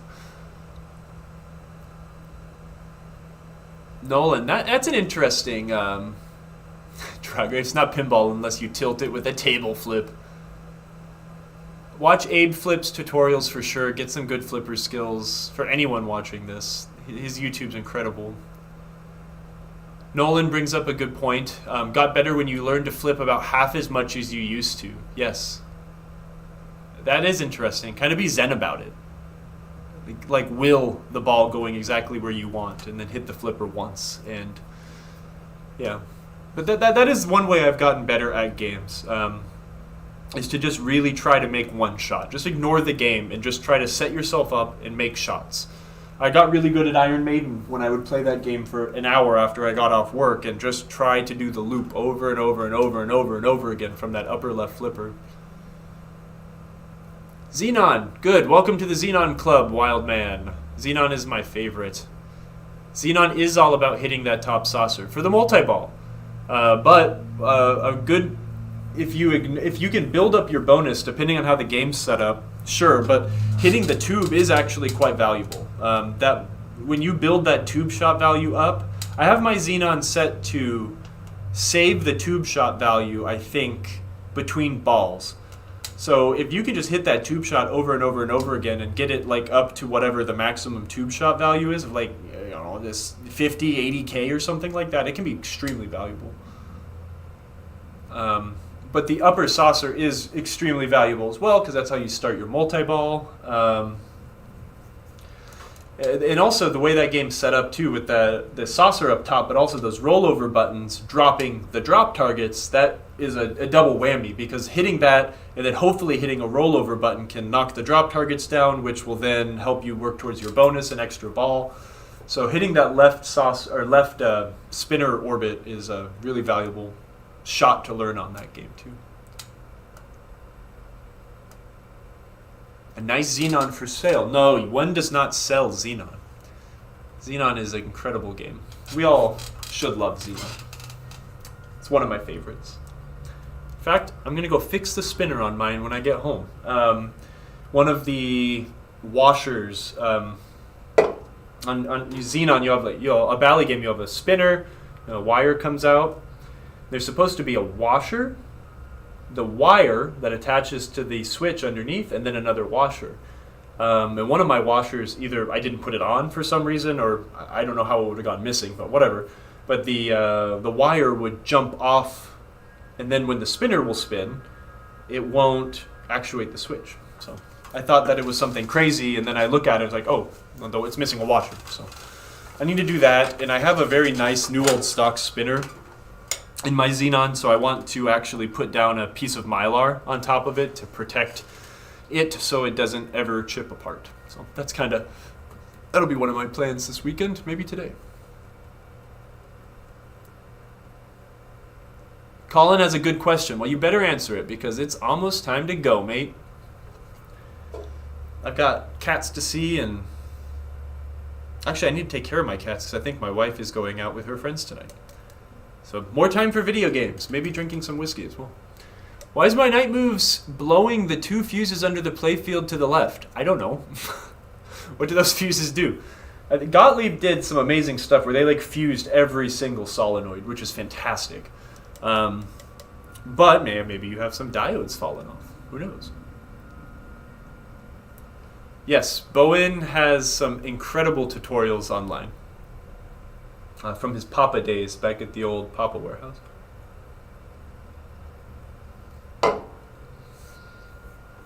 I learned a lot about flipper control way back in the day from watching Bowen play pinball on YouTube. How to control the ball. I remember the first time. I remember playing in a tournament at like the 2008 or 2009 Pacific Pinball Expo with Keith and Randy Elwin, and just being like absolutely blown away like how good this dude was. Like, holy crap, I suck at this game. And then they were doing like a seminar on their video they did, like the Pinball 101 or how to play pinball, and I was like, oh yeah, that's why I suck, because these guys are incredible. I should tell Keith that next time I see him. He probably doesn't remember. Oh, I'm sure he doesn't remember. It was a long time ago. I don't know why I just remembered that. That was like a forgotten memory of sorts. I'm going to screw these in here really quick, and then we're going to see who we can raid on Twitch. All you folks on Twitch will be going to see someone more entertaining than me. But hopefully you learned something. Get out of here. All right. I learned that this game is extremely dirty, and it will look quite nice when we're done cleaning it. Hopefully we don't remove too much of the paint. We will be very cognizant of such. Where did I put the glass? Oh, right over there.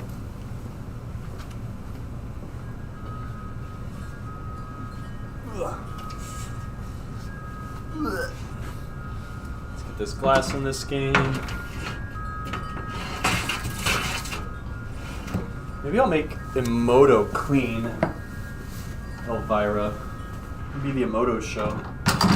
Emoto, let's learn how to use Novus. thanks for joining the stream this week and calling it great. I appreciate you. I'm going to lift the microphone up. I hope it's not noisy. I'm sorry.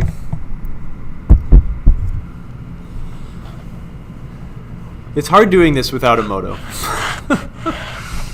She is very good at filling the dead air. Now I feel like I don't have a voice when I have to talk so much. All right, who's streaming?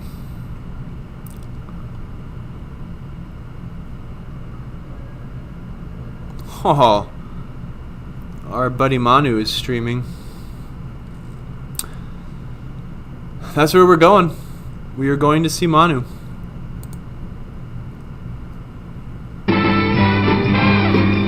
Oh, you know what? Hold on. We got to wait for him to actually start streaming, though.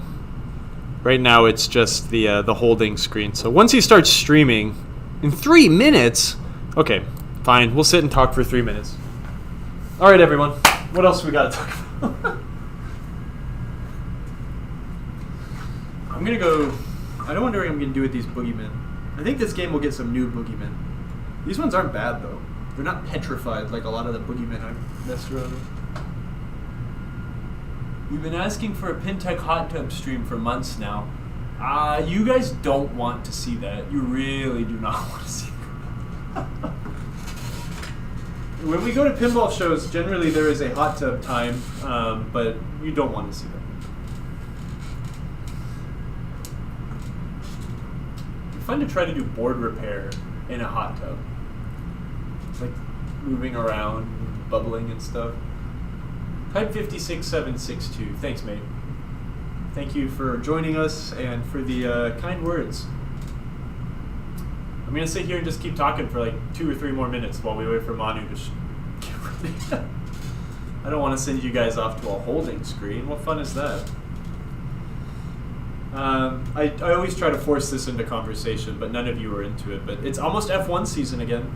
Testing happened today. I'm going to go home and watch like 8 hours of F1 testing in the background while I play video games with my brother. I'm excited for that. That'd be fun.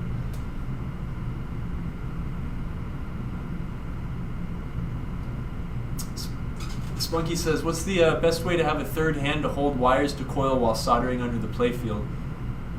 Growing a third hand. I mean, that's really the only way to do it. Bend the wire, use physics, use its like natural desire to bend to try and hold it into position. I mean, sometimes you can hold it with like your pinky and ring finger and like hold the solder here. Get clever. It's not easy. There's no good answer for that one, other than getting a third hand and having someone do it for you. Drugger, soldering in a hot tub could make it a drinking game. Crack another. No. A couple beers over a couple hours and I'm okay to drive home, but it's not a safe thing to do. Thanks for streaming and stuff. Hey, no worries and stuff. I'm here for you. Did you hear that the Platform Brewery closed in Cleveland? No, I don't. I don't know what that is. That sounds sad, though. Brewery shouldn't close. Tell us about your first car. Oh, God. I was like 15 and a half years old, and I bought a 1987 Toyota Supra. And that sent me down a path of being like really into that generation of Toyota Supras. I really liked those cars. It got down to a point where I actually imported the front half of a Supra from Japan to do an engine swap into one of my cars. I had a 1989 Supra and I got a front clip from a 91 Supra twin turbo R. So I took the 3-liter turbo engine out and I put in a 2.5-liter twin turbo engine, which you couldn't get in America. That was very fun. So I was a Supra, and then I had those 2 cars, spent too much money on them as a teenager, as you should. And then I got really into MR2s. I had an 87 and an 89 MR2, and I autocrossed those. And then I got into old BMWs, so like grandpa cars. I loved 5 Series. They're so dumb. They're such awesome cars. Good sleepers, fun to drive, no one looks at you twice. Good question. Thank you. Patriot Pinball. By the way, I contacted Comet Pinball about the flashers. They said there's a mix of 28 and 12 volts on the machines and to check the manual for their placement. Interesting. That's good to know. Thank you. I actually didn't know that. And that's a really good thing to know about. I remember you asking that question about them frying your LEDs or something like that. If you bought them from, well, no, we don't sell Comet flashers. We should though soon.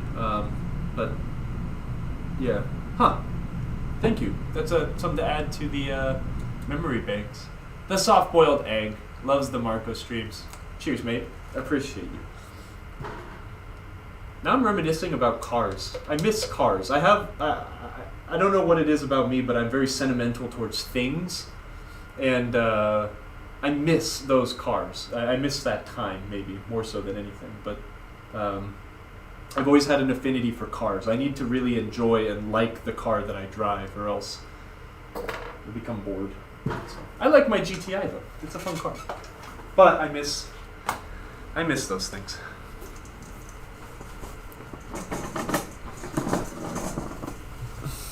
A Tundra, man. I would like another Toyota mini truck. I had a Toyota truck for a while. That was a great car. All right, my friends. I'm going to send you over to hang out with Manu. He's playing the original Stern Avengers, the George Gomez design. Manu's awesome.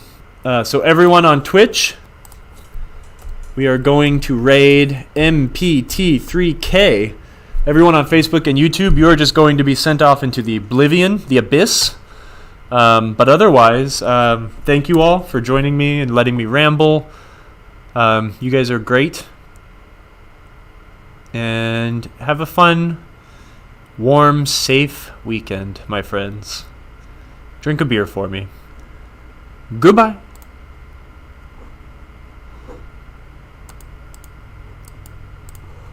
All right, now everyone on YouTube. What is George?